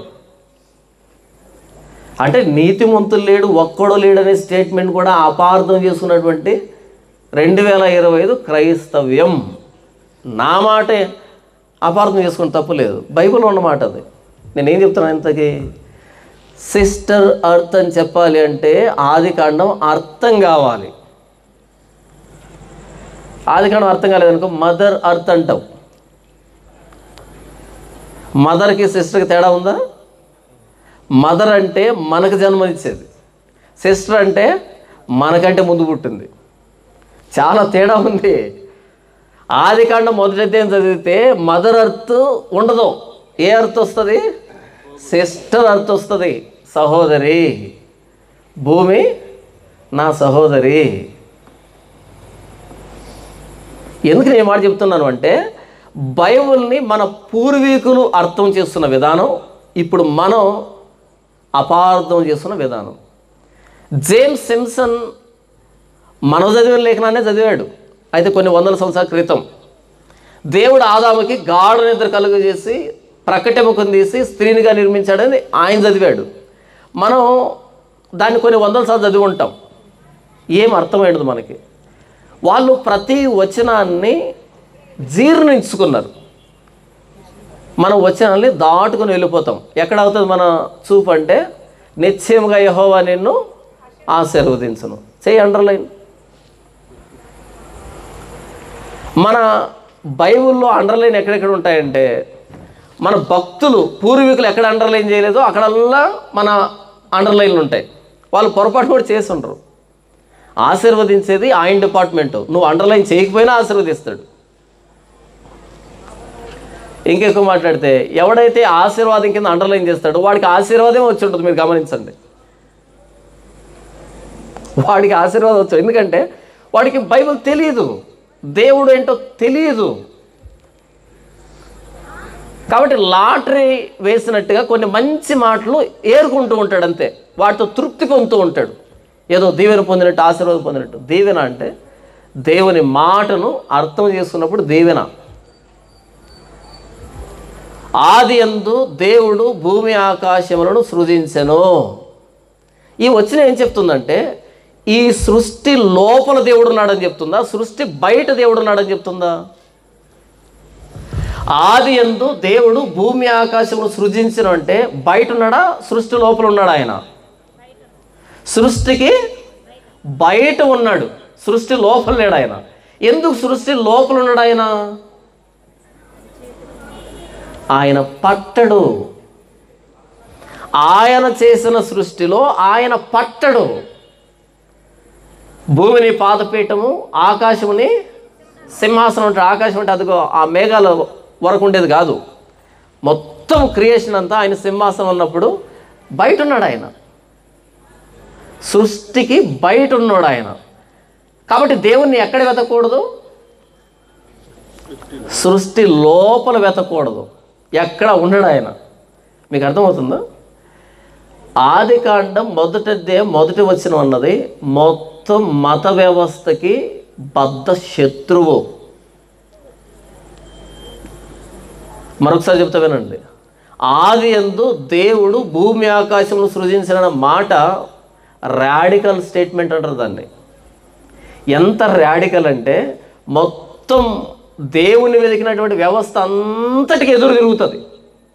ఎలా ఎదురు తిరుగుతుంది? ఆయన సృష్టి లోపల లేడు, సృష్టి బయట ఉన్నాడు. సృష్టి బయట ఉన్నాడు ఆయన, సృష్టి లోపల లేడు. అందుకే నేను చెప్పింది, ఏథియిస్టిక్ రిలీజియన్స్, థియిస్టిక్ రిలీజియన్స్. మళ్ళీ థియిస్టిక్లో పాలిథియిజం, మోనోథియిజం. పాలిథియిజం ఇప్పుడు ఈజిప్టు మతంలోకి మీరు వెళ్ళండి, రోమన్ మతంలోకి మీరు వెళ్ళండి. వాళ్ళ దేవుళ్ళు కానీ దేవతలు కానీ ఎక్కడుంటారు? సృష్టి లోపల ఉంటారు వాళ్ళు. ఆదికాండంలోకి మీరు వస్తే ఆయన సృష్టి బయట ఉంటాడు. క్రీస్తు శకం 69 ప్రాంతంలో యెరూషలేము మీద దాడి జరిగింది. రోమన్ జనరల్ పాంపే ఆయన పేరు. ఆయన యెరూషలేము దేవాలయం మీద దాడి చేస్తూ ఉన్నప్పుడు ఆ చనిపోతున్న వ్యక్తులంతా ఈ దేవాలయం వైపు చూసి చచ్చిపోతున్నారంట. వాళ్ళు శవాలు పడిపోతాయి కదా, ఎలా పడిపోతున్నారంటే వాళ్ళ కన్నులన్నీ దేవాలయం వైపు చూస్తున్నాయంట, ఆ యెరూషలేము దేవాలయం వైపు. ఎందుకు ప్రతి ఒక్కరు ఆ దేవాలయాన్ని అంతగా చూస్తున్నారు? ఆయనకు ఆశ్చర్యమైంది. తర్వాత వాళ్ళు మేము చచ్చిపోతామని కాకుండా మేము చనిపోయినా పర్లేదు, ఆ రోమీల అడుగులు మా దేవాలయంలో పడకూడదు అనేటట్టుగా పోరాటం చేస్తున్నారు. వాళ్ళు ప్రాణాల కోసం పోరాటం చేయట్లేదు, దేవాలయంలో రోమీల అడుగులు పడకూడదని పోరాటం చేస్తున్నారు. ఈయనకి ఇంకా ఆసక్తి పెరిగింది. ఇంతకీ ఆ దేవాలయం లోపల ఏముంది, ఎవరున్నారు, ఆ యెహోవా ఎలా ఉంటాడు? ఎందుకంటే రోమీల దేవుళ్ళు ఎలా ఉంటారో తెలుసు ఈయనకి. ఇంతకీ ఈ దేవుడు ఎలా ఉంటాడు? ఎందుకని వాళ్ళు రానివ్వరు లోపలికి ఎవరిని. అలా అందరూ చంపుకొని ఆ తెర ఉంటుంది కదా, దేవాలయం తెర ఉంటుంది, దాన్ని ఇలా గట్టిగా తీసాడు. లోపల ఏ ఆకారం ఉందో అని ఏమీ లేదు, లోపల 4 గోడలు అంతే, ఖాళీగా ఉంది. నోరెళ్ళ పెట్టాడు. ఇదేంటి, లోపల ఎవరు లేరే? మా రోమీల గుళ్ళల్లో రకరకాల వింత వింత ఆకారాలు ఉంటాయి, ఈయన ఇంకా బ్రహ్మాండంగా ఉంటాడేమో లోపల తొంగి చూస్తే ఏమి లేదు, 4 గోడలు ఉన్నాయి, ఖాళీగా ఉంది అక్కడ. ఎందుకు ఖాళీగా ఉంది చెప్పండి? మరి ఖాళీగా ఉన్నదాన్ని ఎందుకు వీళ్ళు అంత ప్రాముఖ్యతనిచ్చారు? ఎందుకంటే యెరూషలేము దేవాలయం లోపల దేవుడు లేడు. ఆ స్థానం మీద దేవుని కనుదృష్టి ఉంటుంది అని చెప్పబడింది. మీకు అర్థమైందా? ఈ స్థానం మీద నా కనుదృష్టి ఉంటుంది అని చెప్పబడింది తప్ప నేను ఇక్కడ ఉంటాను అని చెప్పబడలే. ఎవరైనా దీనివైపు తిరిగి ప్రార్థన చేసేటప్పుడు నీ చెవితో విను, వారిని దృష్టించు, వారి పాపాలు క్షమించు అని ప్రార్థన చేశాడు తప్ప దేవా ఇక్కడ ఉన్నావు అని ప్రార్థన చేయాలి. సొలొమోను ఆకాశం మహాకాశాలు పట్టజాలని దేవుడివి, నేను పట్టించే దేవాలయం ఎలా పడుతుంది నీకు అని అడుగుతాడు. ఆయన జ్ఞాని అని సొలొమోను. కానీ ఇప్పుడు మనం అంటాం దేవుడు ఎక్కడున్నాడంట, కలవరి టెంపుల్లో ఉన్నాడంట. అవునా? సొలొమోను ఆ మాట చెప్పలేదేంటి? అంత పెద్ద దేవాలయం కట్టి బంగారుతో పొదిగించాడు, చందనప్రాణంతో దిట్టపరిచాడు, ఎంత అద్భుతమైన మందిరం. ఇక్కడ దేవుడు ఉంటాడని చెప్పలే. ఆకాశం మహాకాశాలు నేను పట్టజాలవే, నేను పట్టించిన ఈ మందిరం ఎలా పడుతుంది? కాకపోతే నీ కనుదృష్టి, నీ చూపు ఇక్కడ ఉండాలి, నీ చెవి ఇక్కడ ఉండాలి, మా పాపాలు క్షమించు, నీ బలులు అర్పింపదగిన స్థలముగా మాత్రమే అంగీకరించు, బలులు అర్పింపదగిన స్థలంగా మాత్రమే అంగీకరించు అని ప్రార్థన చేశాడు ఆయన. మనం అనుకుంటాం ఆ చర్చికి వెళ్తే దేవుడు సాక్షాత్కారం అవుతాడు, ఈ చర్చికి వెళ్తే దేవుడు సాక్షాత్కారం అవుతాడు. ఎక్కడి నుంచి వచ్చే సిద్ధాంతాలు నాకే తెలియదు నిజంగా. ఇందుకు నేనేం మాట్లాడుతున్నా అంటే, ఆది కాండము దేవుణ్ణి సృష్టికి బయట వెతకమని చెప్తుంది. సృష్టికి బయట, సృష్టి లోపల వెతకండి. సృష్టి లోపల దేవుడి చేతి పని ఉంది. ఆయన ఎలా చేశాడో, ఎంత జ్ఞానంగా చేశాడో ఆ పనితనం కనపడుతుంది తప్ప దేవుడు కనపడ్డ లోపల. ఒక ఆయన చంద్రమండలం మీదకి వెళ్ళాడు, నాస్తికుడు. చంద్రుడు ఎక్కడ ఉంటాడు? భూమికి పక్కనే ఉంటాడు కదా, ఉపగ్రహం అంటాం. భూమి పక్కనే అంటే సోలార్ సిస్టమ్ దాటేం వెళ్ళలే, భూమి పక్కనే ఉన్నటువంటి దాని మీదకి వెళ్ళాడు. మనం వెళ్ళలేం కదా, ఆయన వెళ్ళాడు. వెళ్ళిన తర్వాత కిందికి వచ్చాక స్టేట్మెంట్ ఇచ్చాడు ఆయన. నేను పైకి వెళ్ళి చూశాను, దేవుడు లేడు అక్కడ అని అన్నాడు ఆయన. నేను పైకి వెళ్ళి చూసాను చంద్రమండలం మీదకి, దేవుడు లేడు అక్కడ అని అన్నాడు. అప్పుడు అందులో క్రిస్టియన్ సైంటిస్ట్ అన్నాడు, ఒక్కసారి ఆ డ్రెస్ వేసుకుంటారు, ఆస్ట్రోనాట్ వేసుకునే డ్రెస్ ఉంటుంది కదా, ఒకసారి ఆ డ్రెస్లోంచి బయటకు వచ్చి వెతకాల్సింది, కనపడి ఉండు అన్నాడు ఆయన. మీకు అర్థమైందా? ఖచ్చితంగా కనపడతాడు కదా. ఆ మొత్తం హెల్మెట్ కానీ, ఆ డ్రెస్ కానీ ఆస్ట్రోనాట్ వేసుకుంటే అది ఉంటుంది. ఆ రాకెట్లో వెళ్తారు కదా వాళ్ళు. నేను చంద్రమండలం మీద కూడా వెతికాను, దేవుడు నాకు కనబడలేని వెటకారంగా అన్నాడు. ఈ కింద నుంచి అన్నాడు, ఒకసారి బయటకు వచ్చి వెతకాల్సింది, కనబడుండేమో. కనబడతాడు కదా. నువ్వు వెతికింది ఎక్కడ? చంద్రుడి మీద వెతికావు. ఆయన బైబిల్ ఎప్పుడు చెప్పింది చంద్రుడి మీద ఉంటాడని, భూమి మీద ఉంటాడని? ఆది యందు దేవుడు భూమి ఆకాశమును సృజించను అంటే సృష్టి బయట ఉన్నాడు ఆయన. ఆయన ఎలా చూడాలి అంటే టెలిస్కోప్లో కనబడ్డ ఆయన, మైక్రోస్కోప్లో కనబడ్డ ఆయన. ఎలా కనబడతాడు? దేవుడు ఆత్మ గనక ఆయన ఆరాధించేవారు ఆత్మతోనూ సత్యముతోనూ ఆరాధించాలి. ఈ సత్యముతో, ఈ ఆత్మతో అర్థమవుతాడు ఆయన, ఆత్మ కనబడతాడు ఆయన. టెలిస్కోపులు కనబడ్డు, మైక్రోస్కోపులు కనబడ్డు. మైక్రోస్కోపులు కనబడేంత చిన్నోడు కాదు, టెలిస్కోపులు కనబడేంత చిన్నోడు కాదు ఆయన. గ్రహాలు కనబడతాయి మైక్రోస్కోపులో. అంటే బైబుల్ మనకిస్తున్నటువంటి ఆలోచన విధానం, దేవుడు అంటే ఎంత పెద్ద ఆలోచన ఇస్తుంది బైబుల్. కానీ మనం ఎంత చిన్నగా దేవుణ్ణి అర్థం చేస్తున్నాం. మన వాళ్ళు చాలామంది మాట్లాడుతుంటారు, రాత్రి నాతో దేవుడు ఏం మాట్లాడంటే అన్నా అని మాట్లాడుతుంటారు. ఏంటి నిజమా? సీరియస్గానే మాట్లాడుతున్నావా? నాతో దేవుడు ఏం చెప్తున్నా అంటే, దేవుడు నాతో ఏం మాట్లాడుతున్నాడంటే, ఆ మాట అనకండి దయచేసి. ఆ మాట అనకండి. నీకేదో ప్రేరేపణ వచ్చింది, ఓకే, నేను అర్థం చేసుకోగలను. కానీ దేవుడు ఇలా మాట్లాడుతున్నాడు, ప్లీజ్ ఆ మాట అనకు. ఆయన ఏం మాట్లాడాలో మొత్తం మాట్లాడి లిఖితం చేసి పెట్టాడు ప్రకటన దాకా. మాట్లాడిందని అర్థం చేసుకో, కొత్తగా మాట్లాడమని అడగొద్దు. ఉన్న మాటల్ని అర్థం చేసుకోలేక ఇబ్బంది పడుతుంటే మరలా కొత్తగా మాట్లాడుతుంటే అది ఎక్కడ? మీకు అర్థమవుతుందా? ఎవడైనా వేదిక ఎక్కి దేవుడు నాతో ఏం చెప్తున్నాడు అంటే ముందు అర్జెంట్ దిగని చెప్పండి. ఎందుకని? ఈ మాటలు అర్థం కాక అల్లాడిపోతున్నాం, కొత్త మాటలు వస్తే వద్దు కదా. ఉన్న మాటల్ని అర్థం చేసుకుందాం కానీ కొత్త మాటలను అడగొద్దు ఆయన్ని. మనకు ఆయన తెలియజేయకుండా మిగిలిపోయినవి ఏవి లేవు. ఆది యందు దేవుడు భూమి ఆకాశం సృజించను అన్నప్పుడు సృష్టి బయట ఉన్నోడిని ఆరాధిస్తున్నాం మనం, సృష్టి లోపల ఉన్నోడిని కాదు. సృష్టి లోపల మనం ఎవరిని ఆరాధించినా సృష్టించేసిన ఆయన్ని ఆరాధించినట్టు కాదు. ఎందుకంటే ఆయన చేసిన సృష్టిలో ఆయన పట్టడు కాబట్టి. ఈ సృష్టి ఆయనకి చాలా చిన్నది, ఈ సృష్టి ఆయనకి చాలా చిన్నది, ఇందులో ఆయన పట్టడు. అందుకే జ్ఞాని అయిన సొలొమోను అంటాడు, ఆకాశ మహాకాశాలు పట్టజాలని దేవుడు.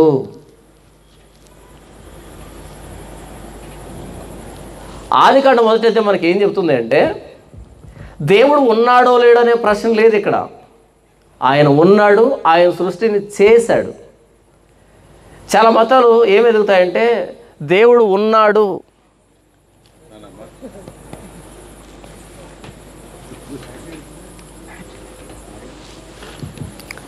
చాలా మతాలు ఏం చెప్తాయంటే దేవుడు ఉన్నాడో లేడో అనేటువంటి ఆధారాలు వెతుకుతూ ఉంటాయి, ఆనవాళ్ళు వెతుకుతూ ఉంటాయి. కానీ బైబుల్ ఆయన ఉన్నాడు అనే దానికి ఆధారాలు ఇవ్వలే, ఆయన సృష్టిని చేశాడు అని సృష్టిని చూపెడుతుంది. కీర్తనల గ్రంథం 14వ కీర్తన 1వ వచనంలో ఇలాగ రాయబడింది, దేవుడు లేడని బుద్ధిహీనుడు తన హృదయంలో అనుకొనును అని రాయబడింది.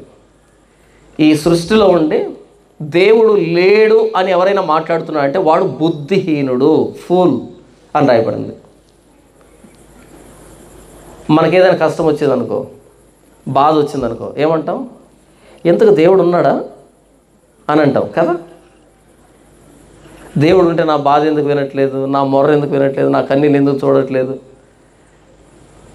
ఆదికాండం దాటిన తర్వాత దేవుడు ఉన్నాడా లేడా ప్రశ్న లేదు. కష్టం వస్తే నీకు వచ్చి ఉంటుంది, నువ్వు చేసిన దానికి వచ్చి ఉంటుంది. నాకు వచ్చే కష్టాన్ని బట్టి, నాకు వచ్చే సుఖాన్ని బట్టి ఆయన ఉండడమో లేకుండా పోవడమో జరగదు. నా మీద ఆధారపడి దేవుడు లేడు, దేవుడి మీద ఆధారపడి సమస్తం ఉంది. కాబట్టి నాకేదైనా కష్టం వస్తే ఉన్న దేవుడు పుసుకొని మాయంగాడు ఆయన. లేదా నాకేదో లాటరీ తగిలితే లేని దేవుడు కొత్తగా పుట్టుకొని రాడు.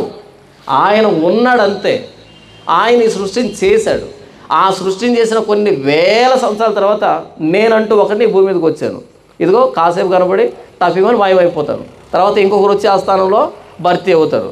కాబట్టి అంత చిన్న ఆయుష్ కలిగిన నేను నాకేదో ఇంకా చిన్న సమస్య వస్తే మొత్తం దేవుణ్ణి లేకుండా చేసే ప్రయత్నం చేయకూడదు. ఎందుకంటే మనోళ్ళు చాలామంది కష్టం వచ్చినప్పుడు లేడులే ఎక్కడున్నాడు యేసు ప్రభు, లేడులే దేవుడు ఉంటే ఎందుకు చూడట్లేదు అని అంటాం. ఆయన ఉన్నాడు. ఆయన ఉన్నాడన్న దానికి రుజువు ఏంటంటే నిలవబడినటువంటి నేల, పైన ఉన్నటువంటి ఆకాశం, మొత్తం జీవజాతులు, మానవ కోటి మనమే. ఆయన ఉన్నాడు, అంతే. ఉన్నాడు, కాకపోతే నీ సమస్యకు పరిష్కారం ఆలస్యమైంది అంతే, లేకపోతే ఇవ్వద్దు అనుకున్నాడు అంతే. అది మీ ఇద్దరి మధ్య వ్యక్తిగత సంబంధమే తప్ప ఆయన ఉనికిని ప్రశ్నించేంత సమస్య కాదు అది. ఎందుకంటే మాట మాట్లాడుతుంటారు, దేవుడు ఉంటే నన్ను ఎందుకు చూడట్లేదు. నీ తల వెంట్రుకలన్నీ లెక్కించబడ్డాయన్నాడు యేసు ప్రభు. మొత్తం యువర్ హెయిర్స్ ఆర్ నంబర్డ్ అని ఉంటుంది, మొత్తం లెక్కించాడు ఆయన. తెలుసు. ఆదికాండం 1వ అధ్యాయం మనకి ఏం చెప్తుందంటే, ఈ సృష్టి ఏదో యాక్సిడెంటల్గా ర్యాండమ్గా వచ్చినటువంటి ప్రోడక్ట్ కాదు ఇది.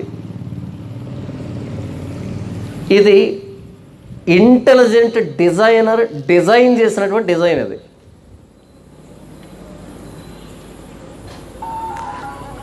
అయితే ఈ ఆదికాండంలో ఇంత విషయం ఉందని మన పూర్వీకులకు తెలియలే, చివరికి మోషే కూడా.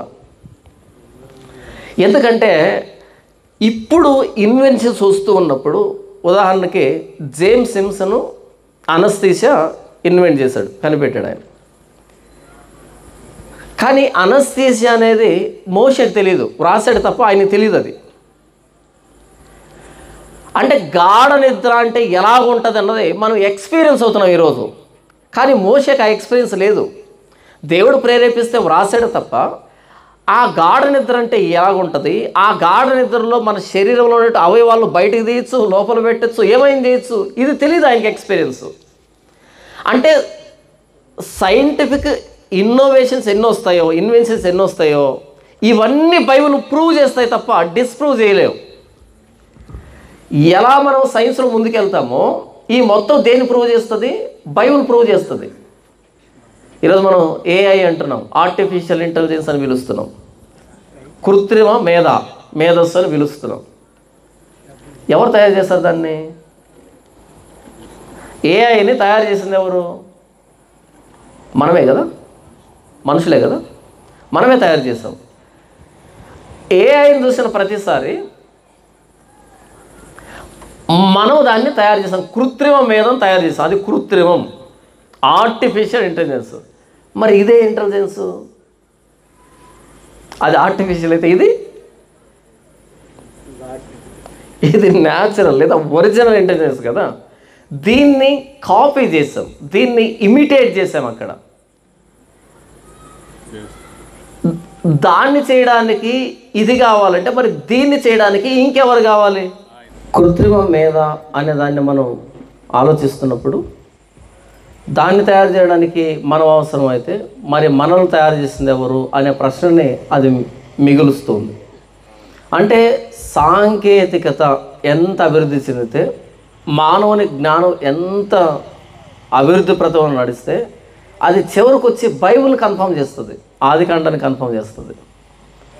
చాలామంది అనుకుంటారంటే సైన్స్ బాగా అర్థమైతే బైబిల్ నమ్మరు లేకపోతే దేవుని నమ్మరు అనేటట్టుగా అనుకుంటారు. కాదు, సైన్స్ ఎంత అర్థమైతే వాడు అంత బైబిల్ దగ్గరకు వచ్చి మోకరించాలి అంతే, వాడికి వేరే ఆప్షన్ లేదు. వాడు సైన్స్ని ఎంత అర్థం చేసుకుంటే అంత ప్రణమిల్లుతాడు, సాగిలు పడతాడు బైబిల్ ఎదుట. అయితే సైన్స్ పేరు చెప్పుకొని అరాకొర జ్ఞానం సంపాదిస్తారే వాళ్ళే ఎగిరెగిరి పడుతూ ఉంటారు. నిజంగా సైన్స్ అర్థమైతే వాడు నేరుగా వచ్చి బైబిల్ దగ్గర మోకరించాలి, వేరే ఆప్షన్ లేదు వాడికి. ఎందుకని? అది బైబిల్ ప్రూవ్ చేస్తుంది. సైన్స్ అంటే నాలెడ్జ్ అని, జ్ఞానం అని. దేవుడి సృష్టిని ఎలా చేశాడంటే జ్ఞానంతో చేశాడు. ఇంతవరకు నేనేం చెప్పాను అంటే, ఆది యందు దేవుడు భూమి ఆకాశం సృజించాడు. ఈ మొత్తం సృష్టిని చేసింది ఎవరంటే దేవుడు. చూడండి 2వ వచనం, భూమి నిరాకారముగాను శూన్యముగాను ఉండెను, చీకటి అగాధ జలం పైన కమ్మి ఉండెను, దేవుని ఆత్మ జలముల పైన అల్లాడుచుండెను. దేవుడు వెలుగు కమ్మని పలుకుగా వెలుగు కలిగెను. దేవుడు వెలుగు మంచిదైనట్టు దేవుడు చూచెను. దేవుడు వెలుగును చీకటిని వేరుపరచెను. దేవుడు వెలుగునకు పగలనియు చీకటికి రాత్రి అని పేరు పెట్టెను. అస్తమయమును ఉదయమును కలుగా ఒక దినమాయెను. మరియు దేవుడు జలముల మధ్య ఒక విశాలము కలిగి ఆ జలములను ఈ జలమును వేరుపరచును గాక అని పలికెను.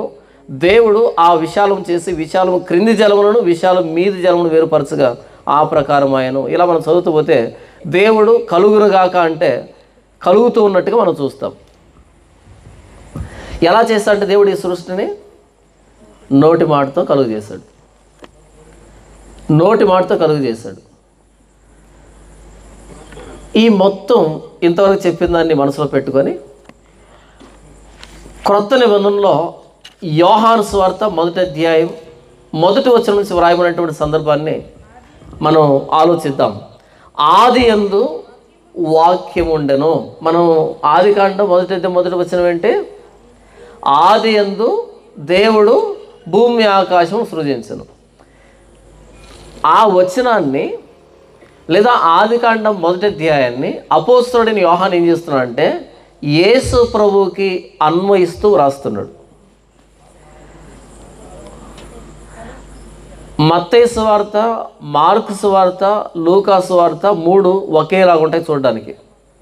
మీరు మత్తయి సువార్త చదివి మార్కులోకి వచ్చారనుకో ఇది ఎక్కడో చదివానే అన్నట్టుగా అనిపిస్తుంది. మార్కు దాటి లోకాలకు వచ్చారనుకో ఎక్కడో చదివానబ్బా దీన్ని అని అనిపిస్తుంది. ఈ 3 మీరు చదువుతున్నప్పుడు ఇది అక్కడ చదివాను కదా ఇక్కడ చదివాను కదా అని ఈ 3 ఒకేలాగా ఉంటాయి. వీటిని సినాప్టిక్ గాస్పల్స్ అని పిలుస్తారు. సినాప్టిక్ అంటే సిమిలర్ అని. 3 ఒకేలాగా ఉంటాయి, కాకపోతే కొంచెం వేరియేషన్ ఉంటుంది. ఒక దగ్గర చెప్పినటువంటి అంశాన్ని ఇంకో దగ్గర జోడిస్తూ ఉంటాడు. Synoptic gospels, same similar gospels అని పిలుస్తారు వాటిని.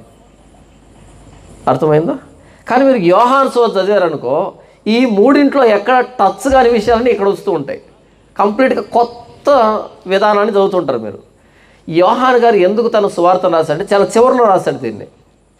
ఎందుకు రాశాడు అంటే యేసు ప్రభు దేవుడు కాదు అనే వాళ్ళు తయారయ్యారు. అప్పుడు యేసు ప్రభు దేవుడు. ఏ దేవుడు అంటే ఆది యందు దేవుడు భూమి ఆకాశమును సృజించడం రాయబడిందే ఆయనే ఈయన అంటూ రాసింది యోహాను సువార్త. దానికి 7 ఉదాహరణలు చెప్పాడు. 7 మిరాకిల్స్. 7th మిరాకిల్ ఏంటంటే ఆయన శిలువ పునరుద్ధానం. కానీ మనకు అది మిరాకిల్లా కనపడదు. టాప్ అన్నింటికంటే కిరీటం లాంటి మిరాకిల్ ఏంటి బైబిల్లో అంటే యేసు ప్రభు శిలువ మరణం పునరుద్ధానం టాప్ అన్నిటి కిరీటం. అది తప్ప అన్నీ చదువుతాం మనం మిరాకిల్స్ లెక్కలో.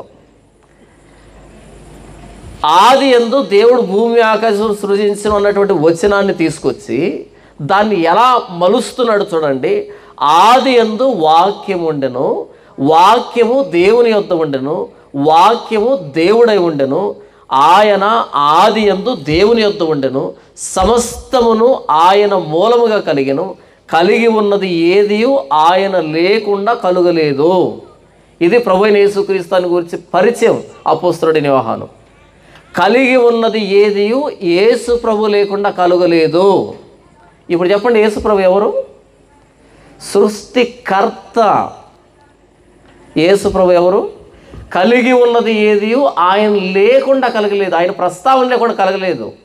ప్రతిదీ అది కనిపిస్తున్నది కానీ కనిపించనిది కానీ దృశ్యమైనది కానీ అదృశ్యమైనది కానీ ప్రతిదీ ఆయన లేకుండా కలగలే. ప్రతిదీ ఆయన సమక్షంలోనే కలిగింది. కలుగును గాక అంటే కలిగింది కదా, ఆ వాక్యమే ఈయన అంటున్నాడు. వెలుకమ్మని పలుకగా ఆ ప్రకారం ఆయన ఆజ్ఞాపించాడు, అది వచ్చింది ఉనికిలోనికి. దాన్ని యోహాను ఏమంటున్నాడు అంటే ఆ వాక్యము యేసు ప్రభువే. ఆయన ఆది యందు దేవుని దగ్గర ఉన్నాడు, ఆయన ఆది యందు దేవుడై ఉన్నాడు. ఆ వాక్యము శరీరధారి అయి కృపాసత్య సంపూర్ణుడుగా మన మధ్య నివసించెను. యేసు ప్రభు ఎవరు అంటే ఈ సృష్టికర్త శరీరాన్ని ధరించి మన మధ్యకు వచ్చాడు. యేసు ప్రభుని గురించి ప్రకటించడం అంటే మత ప్రచారం కాదది, నిజ ప్రచారం. యేసు ప్రభు మతం కాదు, నిజం. అయితే మేము క్రైస్తవులమి అని పేరు పెట్టుకున్న వ్యక్తులు చేసే చిల్లర పనులకి యేసుప్రభు వెక్కిరించబడుతున్నాడు తప్ప యేసుప్రభుని యేసుప్రభుగా బైబిల్ ఎలా పరిచయం చేసిందో చెబితే అవతల నుంచి కౌంటర్ ఆర్గ్యుమెంట్ రాదు. ఎందుకంటే ఈ బైబిల్కు ఉన్న ఆధారాలు ఇంక దేనికి లేవు. 5800 మ్యానుస్క్రిప్ట్స్ అని చెప్పానా న్యూ టెస్టమెంట్కి, 220 మ్యానుస్క్రిప్ట్స్ అని చెప్పానా ఓల్డ్ టెస్టమెంట్కి, తర్వాత సిరియన్ లాంగ్వేజ్లో ఎన్ని ఉన్నాయి, మిగిలినటువంటి లాంగ్వేజ్లో ఎన్ని ఉన్నాయి చెప్పానా. ఇవన్నీ ఎక్కడెక్కడ ఏ మ్యూజియంలో ఎన్ని ఉన్నాయో కూడా ఉంది లిస్టు. నంబర్ చెప్పి వదిలిపెట్టలే, అదంతా చదివితే నిద్ర వస్తాను వదిలిపెట్టాను. ఈ ఎక్కడంటే ఆదాన్ మీడియా అని ఒకటి ఉంటుంది యూట్యూబ్లో, అక్కడ ఇంటర్వ్యూ తీసుకున్నారు. నాకు ప్రవీణ్ అనే వ్యక్తి ఇద్దరు ఇంటర్వ్యూ జరిగింది. అయితే ఆ ఇంటర్వ్యూలో పట్టపగులు చుక్కలు కనపడ్డాయి అవతల కూర్చున్న వ్యక్తికి ప్లస్ యాంకర్కి. మీకు అర్థమైందా? అందుకని ఆ ఇంటర్వ్యూ బయటికి రాదు. నేను చేసేటప్పుడు అనుకున్నా ఇది రాదు అని. ఎందుకని? యాంకర్ ఏం చేయాలి, యాంకరింగ్ చేయాలి, మధ్యలో దూరాడు. పాపం అది ఉంటుంది కదా, మనోడు కింద పడుతుంటే తట్టుకోలేం కదా, మందసం పడుతుంటే ఉజ్జ ఎలాగైతే చేయి చాపాడు అలా పట్టుకున్నాడు.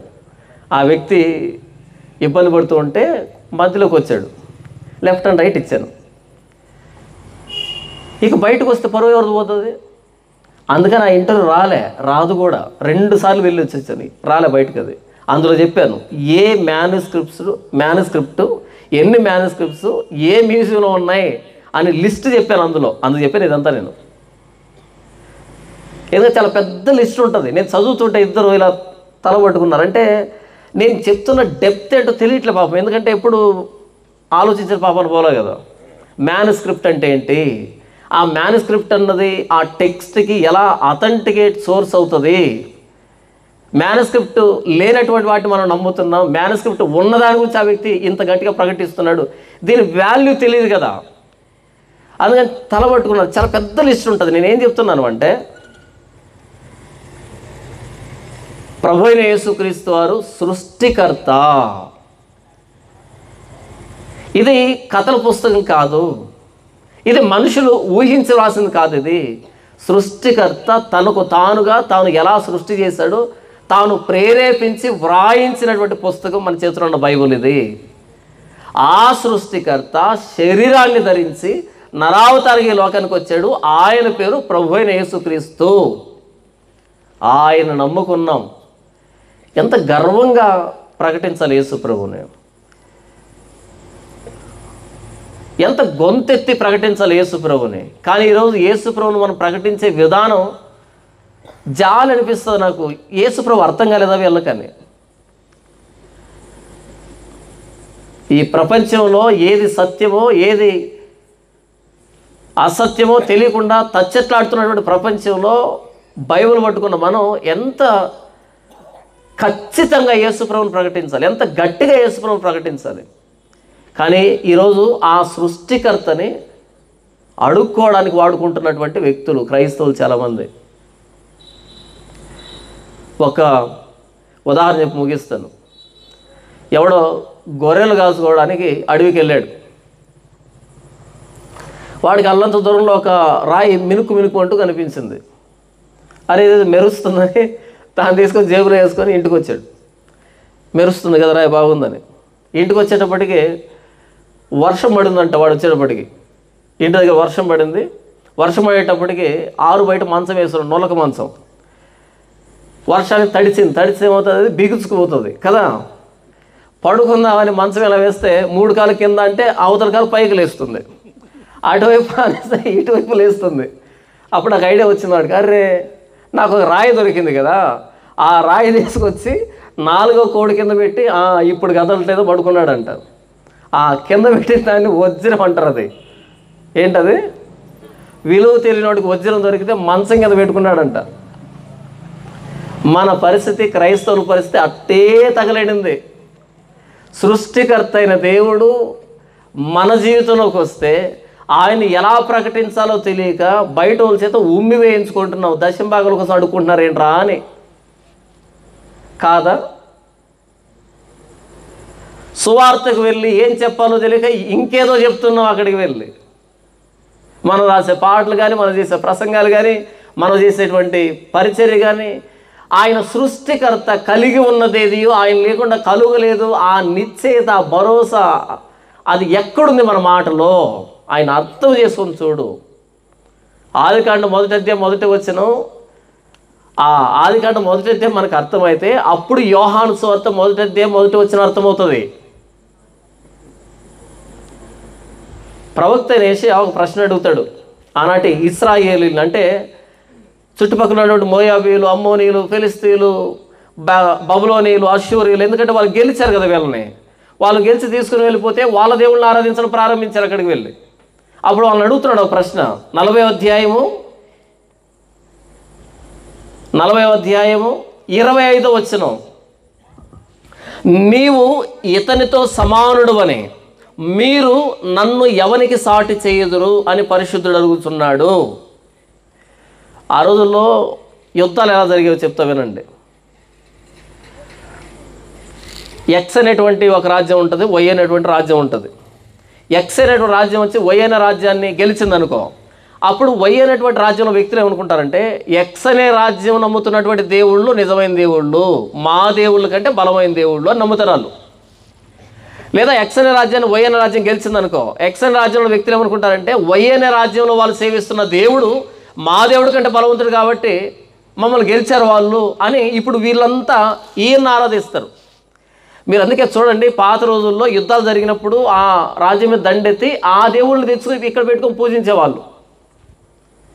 లేకపోతే ఈ ఓడిపోయినటువంటి వ్యక్తులు గెలిచినటువంటి వ్యక్తుల తాలూకా దేవుళ్ళని పూజించేవాళ్ళు. ఎందుకంటే మా దేవుళ్ళ కంటే వీళ్ళు బలవంతులని. అలా యూదులు చెరలోనికి వెళ్ళి లేదా యూదులు ఇరుగు పొరుగు రాజ్యాల చేత ఓడిపోయి వాళ్ళ దేవుల వైపు చూస్తూ ఉన్నప్పుడు, అదే కదా దోరాయన మైదానంలో నెబుకద్నెజరు బంగారు బొమ్మను నిలవబెట్టించినప్పుడు అందరూ మోకరించారు, ముగ్గురు తప్ప. మేము ఓడిపోయినా మోకరించాం. ఎందుకంటే తెలుసు వాళ్ళకి యెహోవా ఎవరో, మిగిలిన వాళ్ళకి తెలియదు. ఎందుకు సాగిలు పడ్డారు మిగతా వాళ్ళు? అలాంటి వాళ్ళతో ఏం చెప్తున్నాడు అంటే, నీవు ఇతనితో సమానుడు అని మీరు నన్ను ఎవరికి సాటి చేయుదురని పరిశుద్ధుడు అడుగుతున్నాడు. నాకు ఎవరిని సాటిగా నిలవబెడతారు చెప్పండి అని అడుగుతున్నాడు ఆయన.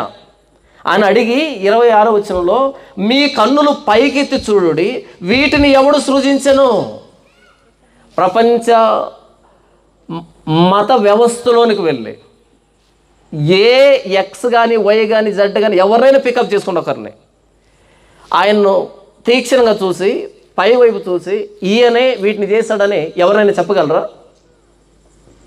మరొకసారి మీ ఇష్టం, ఎక్కడికైనా వెళ్ళండి ప్రపంచంలో, XYZ ఎవరినైనా పికప్ చేసుకోండి. ఇలా ఎదురుగా పెట్టి నిష్కలంకంగా అంటే ప్యూర్ కాన్షియన్స్తో, మనస్సాక్షితో, నిజాయితీతో ఆ పైకి చూసి వాటిని ఈయన చేశాడు అని చెప్పండి. ఈయన మనం చేస్తే కానీ రాలే, వాటిని ఎప్పుడు చేశాడు? మీ ఇష్టం, ఎక్కడికైనా వెళ్ళండి. బైబిల్ అడుగుతున్న ప్రశ్న వింటున్నారా? మీ కన్నులు పైకెత్తి చూడండి, వీటిని ఎవడు సృజించను? ఆ పైన వాటిని ఎవడు సృజించాడు? ఆయన సృష్టికర్త. మీ కన్నులు పైకెత్తి చూడండి, వీటిని ఎవడు సృజించను? వీటి లెక్క చొప్పున వీటి సమూహములను బయలుదేర చేసి వీటన్నిటికీ పేర్లు పెట్టి పిలుచువాడే కదా. ఎంత బాగుంది కదా బైబిల్. బైబిల్ సరిగ్గా అర్థం చేసుకుంటే మనుషులు పుట్టించినటువంటి చాలా విషయాలు చిన్నగా అనిపిస్తాయి. వాటిని చేసినోడు దేవుడు, నన్ను చేసినోడు దేవుడు, నిన్ను చేసినోడు దేవుడు, ఈ సృష్టిని చేసినోడు దేవుడు, మనం చేసిన వాళ్ళు కాదు. బైబిల్ చాలా స్పష్టంగా చెప్తుంది, నీవు ఇతనితో సమానుడు అని మీరు నన్ను ఎవరికి సాటి చేయుదురు అని పరిశుద్ధుడు అడుగుతున్నాడు. మీ కన్నులు పైకెత్తి చూడండి, వీటిని ఎవడు సృజించను? వీటి లెక్క చొప్పున వీటికి సమూహములను బయలుదేర చేసి వీటన్నిటికీ పేర్లు పెట్టి పిలుచువాడే కదా. కీర్తన గ్రంథం 19వ కీర్తన 1-2 వచనాల్లో కీర్తనకారుడు ఎంత అద్భుతమైన విషయాన్ని మనతో పంచుకుంటాడు అంటే, 19వ కీర్తన 1-2 వచనాలు, ఆకాశములు దేవుని మహిమను వివరించుచున్నవి, అంతరిక్షం ఆయన చేతి పనులను ప్రచురపరుచున్నది. పగటికి పగలు బోధ చేయుచున్నది, రాత్రికి రాత్రి జ్ఞానం తెలుపుతున్నది. వాటికి భాషలు లేదు, మాటలు లేవు, వాటి స్వరం వినబడదు. వాటి కొలనూలు భూమి అందంతటా వ్యాపించి ఉన్నవి. లోక దిగంతముల వరకు వాటి ప్రకటనలు బయలువెళ్ళుచున్నవి. సువార్త మనం చేసేది కాదు, సూర్యుడు చంద్రుడు నక్షత్రాలు చేసేది, అది అసలైన సువార్త. భాష లేదు వాటికి, పలుకు లేదు వాటికి, శబ్దం రాదు వాటికి. కానీ వాటి వైపు చూసినప్పుడు ఆశ్చర్యపోని వాడు ఉండడి ప్రపంచంలో. అది సువార్త అంటే. ఎంత అద్భుతం మాట్లాడుతున్నాడు చూడండి. ఆకాశములు దేవుని మహిమను వివరించుచున్నవి, అంతరిక్షం ఆయన చేతి పనులను ప్రచురపరుచున్నది. పగటికి పగలు బోధ చేయుచున్నది, రాత్రికి రాత్రి జ్ఞానం తెలుపుచున్నది. వాటికి భాష లేదు, మాటలు లేవు, వాటి స్వరం వినపడదు. వాటి కొలనూలు భూమి అందంతటా వ్యాపించి ఉన్నది. లోక దిగంతముల వరకు వాటి ప్రకటనలు బయలువెళ్ళుచున్నవి. అక్కడ అంటాడు అంతరిక్షము ఆయన చేతి పనిని ప్రచురపరుస్తున్నది. అదిగా మనం చెప్పింది. సైన్స్ అంటే ఏంటంటే థింకింగ్ ఆఫ్టర్ గాడ్. దేవుడు ఎలా చేశాడో దాన్ని గుర్తుపట్టడమే సైన్స్ అంటే. అంతరిక్షం ఆయన చేతి పనిని ప్రచురపరుస్తున్నది. ఈ సృష్టిలో ప్రతిదీ ఇంకో దాని చుట్టూ తిరుగుతూ ఉంది. మీకు చిన్న ఉదాహరణ చెప్తే మీకు అర్థం కావడానికి అంతరిక్షాన్ని గురించి ముగించేస్తాను.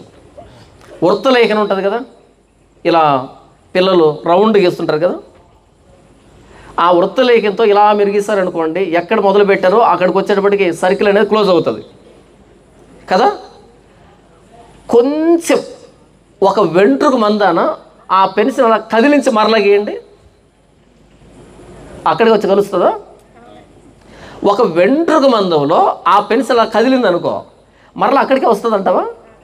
రాదా? ఏమవుతుంది? వెంట్రుక మందంలో పోతే పక్కెళ్ళిపోతుంది కదా. కానీ ఈ భూమి సూర్యుని చుట్టూ అదే కక్షలో కొన్ని వేల సంవత్సరాల నుంచి లక్షల సంవత్సరాలు తిరుగుతూనే ఉంది. అది వెంట్రుక మందం తేడా వచ్చినా బయటికి తేడా వస్తే బయటికి వెళ్ళిపోతుంది, లోపల తేడా వస్తే లోపల పడిపోతుంది. మీకు అర్థమవుతుంది నేను చెప్పేది? వెంట్రుక మందం తేడా వచ్చినా సరే ఇలా లోపలికి తిరిగి తిరిగి తిరిగి తిరిగి లోపలికి వచ్చి దాన్ని ఢీకొనాలి. లేదా వెంట్రుక మందం బయటికి తేడా వచ్చిందనుకో, అలా తిరిగి తిరిగి తిరిగి తిరిగి బయటికి వెళ్ళిపోవాలి. కానీ ఎప్పటి నుంచో భూమి అదే కక్షలో తిరుగుతుంది, వెంట్రుక మందంలో తేడా లేకుండా. డిజైనర్ ఉన్నాడు దీని వెనకాల, ఈ డిజైన్ వెనకాల. ఈ డిజైన్ వెనకాల డిజైన్ ఉన్నారు, దాన్ని ఫైన్ ట్యూనింగ్ అని పిలుస్తారు. అంతరిక్షాన్ని అర్థం చేస్తున్నప్పుడు కొన్ని కోట్ల నక్షత్రాలు, ఎన్ని నక్షత్రాలు ఉన్నాయంటే సైన్స్ అనేది సైన్స్ చెప్తుంది. ఒక బీచ్ ఒడ్డున ఎంత ఇసుక రేణువులు ఉన్నాయో, ఎన్ని ఇసుక రేణువులు ఉన్నాయో అన్ని నక్షత్రాలు ఉన్నాయి పైన అని అంటారు వాళ్ళు. మనకి ఒకవైపు కనబడుతుంది అంతే, మనకు ఒకవైపు కనబడుతుంది అంతే. మొత్తం యూనివర్స్ అంతా ఎన్ని ఉన్నాయి నక్షత్రాలు అంటే, బీచ్ ఒడ్డున ఎన్ని ఇసుక రేణువులు ఉన్నాయో అన్ని నక్షత్రాలు ఉన్నాయి పైన. ఎన్ని ఇసుక రేణువులు ఉన్నాయి మనకు అర్థం కాలేదు, కనీసం ఇమాజినేషన్ కూడా రావట్లేదు కదా. ఇంత సృష్టిని చేశాడు ఆయన. అంతరిక్షము ఆయన చేతి పనిని ప్రచురపరుస్తుంది. ఏది క్లాష్ అవ్వట్లే, ఏది ఢీకొనట్లే. ఫైన్ ట్యూనింగ్ అని పిలుస్తారు దాన్ని సైన్స్లో. అంతరిక్షాన్ని చూసినప్పుడు ఆయన చేతి పని మనకు కనబడుతుంది. దీన్నే అపోస్తలుడైన పౌలు రోమీయులు రాసిన పత్రికలో 1వ అధ్యాయము 18వ వచనం నుంచి ఎంత అద్భుతంగా ఈ సృష్టికర్తను కూర్చున్నటువంటి ఆనవాళ్ళను ఆయన చెబుతాడు అంటే, ఎవరంటే రోమీయులు దేవుడు తెలియనటువంటి ప్రజానీకం. దేవుడు తెలియదు వాళ్ళకి, సృష్టికర్త తెలియదు వాళ్ళకి. కాబట్టి వాళ్ళకి సృష్టికర్తను ఎలా పరిచయం చేస్తున్నాడంటే, దుర్నీతి చేత సత్యమును అడ్డగించు మనుషుల యొక్క సమస్త భక్తిహీనత మీదను దుర్నీతి మీదను దేవుని కోపము పరలోకం నుండి బయలుపరచబడుతున్నది. దుర్నీతి చేత సత్యమును అడ్డగించు మనుషులు. సత్యం అంటే ప్రభువైన యేసుక్రీస్తు. ప్రభువైన యేసుక్రీస్తు అని గురించి ప్రకటిస్తూ ప్రభువైన యేసుక్రీస్తువాన్ని అడ్డగిస్తున్నటువంటి రోమీయులను ఏమంటున్నాడు అంటే, దుర్నీతి చేత సత్యమును అడ్డగించు మనుషుల యొక్క సమస్త భక్తిహీనత మీదను దుర్నీతి మీదను దేవుని కోపము పరలోకం నుండి బయలుపరచబడుతున్నది. ఎందుకనగా దేవుని గూర్చి తెలియ శక్యమైనదేదో అది వారి మధ్య విషదమై ఉన్నది.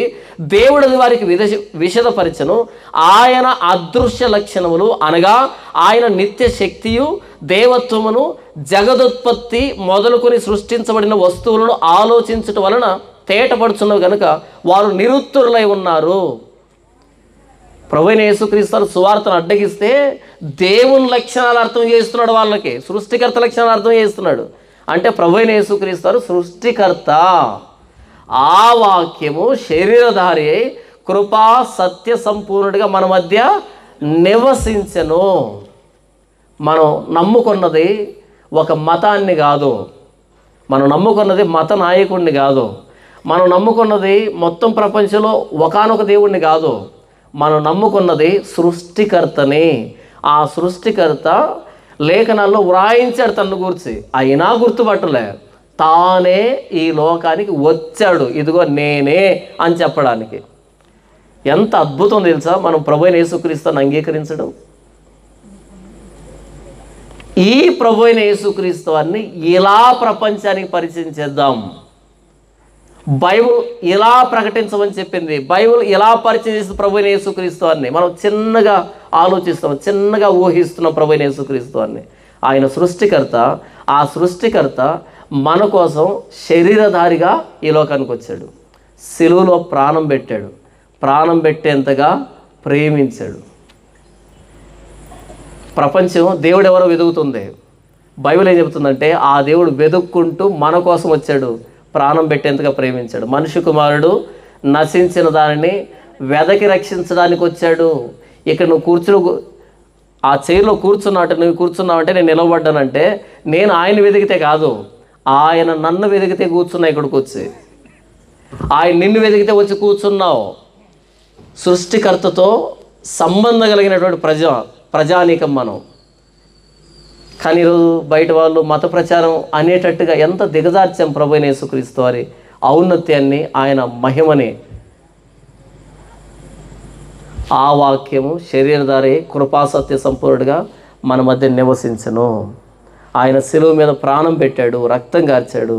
ఎందుకంటే ప్రాణం పెట్టేంత ప్రేమ మనకు చూపించాడు. బైబిల్ ఏం చెప్తుందంటే సృష్టికర్త మనల్ని వెతికాడని. ఎప్పుడు వెతికాడు? 2000 సంవత్సరాల క్రితం శిలువలో ప్రాణం పెట్టాడు ఆయన. మనం పుట్టక ముందే మన కోసం ప్రాణం పెట్టాడు ఆయన. ఎంత ధన్యకరమైన జీవితం మన క్రైస్తవ జీవితం. మన చేతిలో ఉన్న పుస్తకానికి ఉన్న ప్రామాణికత, అథెంటిసిటీ, హిస్టారిసిటీ, సైంటిఫిక్ ఎవిడెన్స్ కానీ, లాజికల్ ఎవిడెన్సెస్ కానీ ఇంకా ఎక్కడ లేవు. మనం పట్టుకున్న బైబిల్ గొప్పతనం ఇంకేది. దీన్ని ఏమంటారంటే గ్రంథరాజం అని పిలుస్తారు. గ్రంథరాజం అంటే పుస్తకాలకి రాజు. ఇది ప్రభువైన యేసుక్రీస్తు ఎవరు? సృష్టికర్త. మనం ఆయన్ని ప్రేమించాలి, ఆయన మనల్ని ప్రేమించాడు. మనిషి సృష్టికర్తను వెతకడం కాదు బైబిల్ చెప్తున్నది, మనిషిని సృష్టికర్త వెతుక్కుంటూ వచ్చి ప్రాణం పెట్టడం. ఎంత ప్రేమ దాగి ఉంది.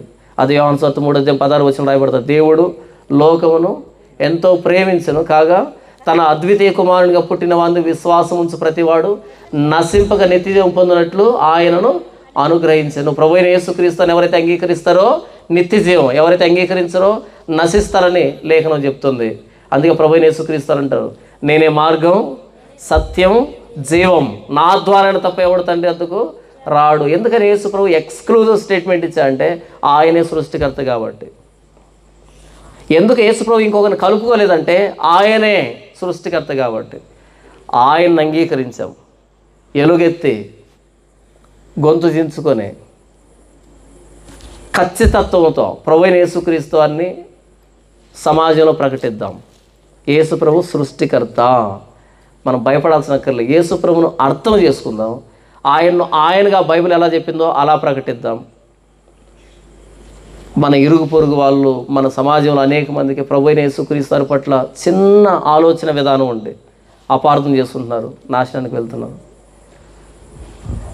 తప్పు మందే ఒక విధంగా చూస్తే, ఎందుకంటే మనం యేసు ప్రభుని అలా తక్కువగా చూపించాం కాబట్టి వాళ్ళు కూడా అందరిలో కలిపేసుకున్నారు. కాదు, యేసు ప్రభు సృష్టికర్త అయిన దేవుడు. బైబిల్ చెప్తుంది, ఆది యందు దేవుడు భూమి ఆకాశం సృజించాడు. ఆది యందు వాక్యం ఉండను, వాక్యం దేవుని యొద్ద ఉండను, వాక్యం దేవుడై ఉండను. కలిగి ఉన్నది యేసు ప్రభు లేకుండా కలగలేదు. ఆ వాక్యం శరీరధారి మన మధ్య వచ్చి కృపాసత్య సంపూర్ణుడిగా ఆయన కృపని, ఆయన సత్యాన్ని శిలువలో చూపించాడు.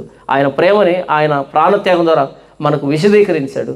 మనకు ఆయన ఆజ్ఞాపిస్తున్నాడు, మీరు సర్వలోకానికి వెళ్ళి సర్వ సృష్టికి వెళ్ళి సువార్త ప్రకటించండి. నమ్మి బాప్తీసం పొందిన రక్షింపబడతాడు, నమ్మని వానికి శిక్ష విధించబడుతుంది. ప్రభువైన యేసుక్రీస్తు వారిని ఇంత ఔన్నత్యంతో ప్రకటించాలి. ఇది మన బాధ్యత.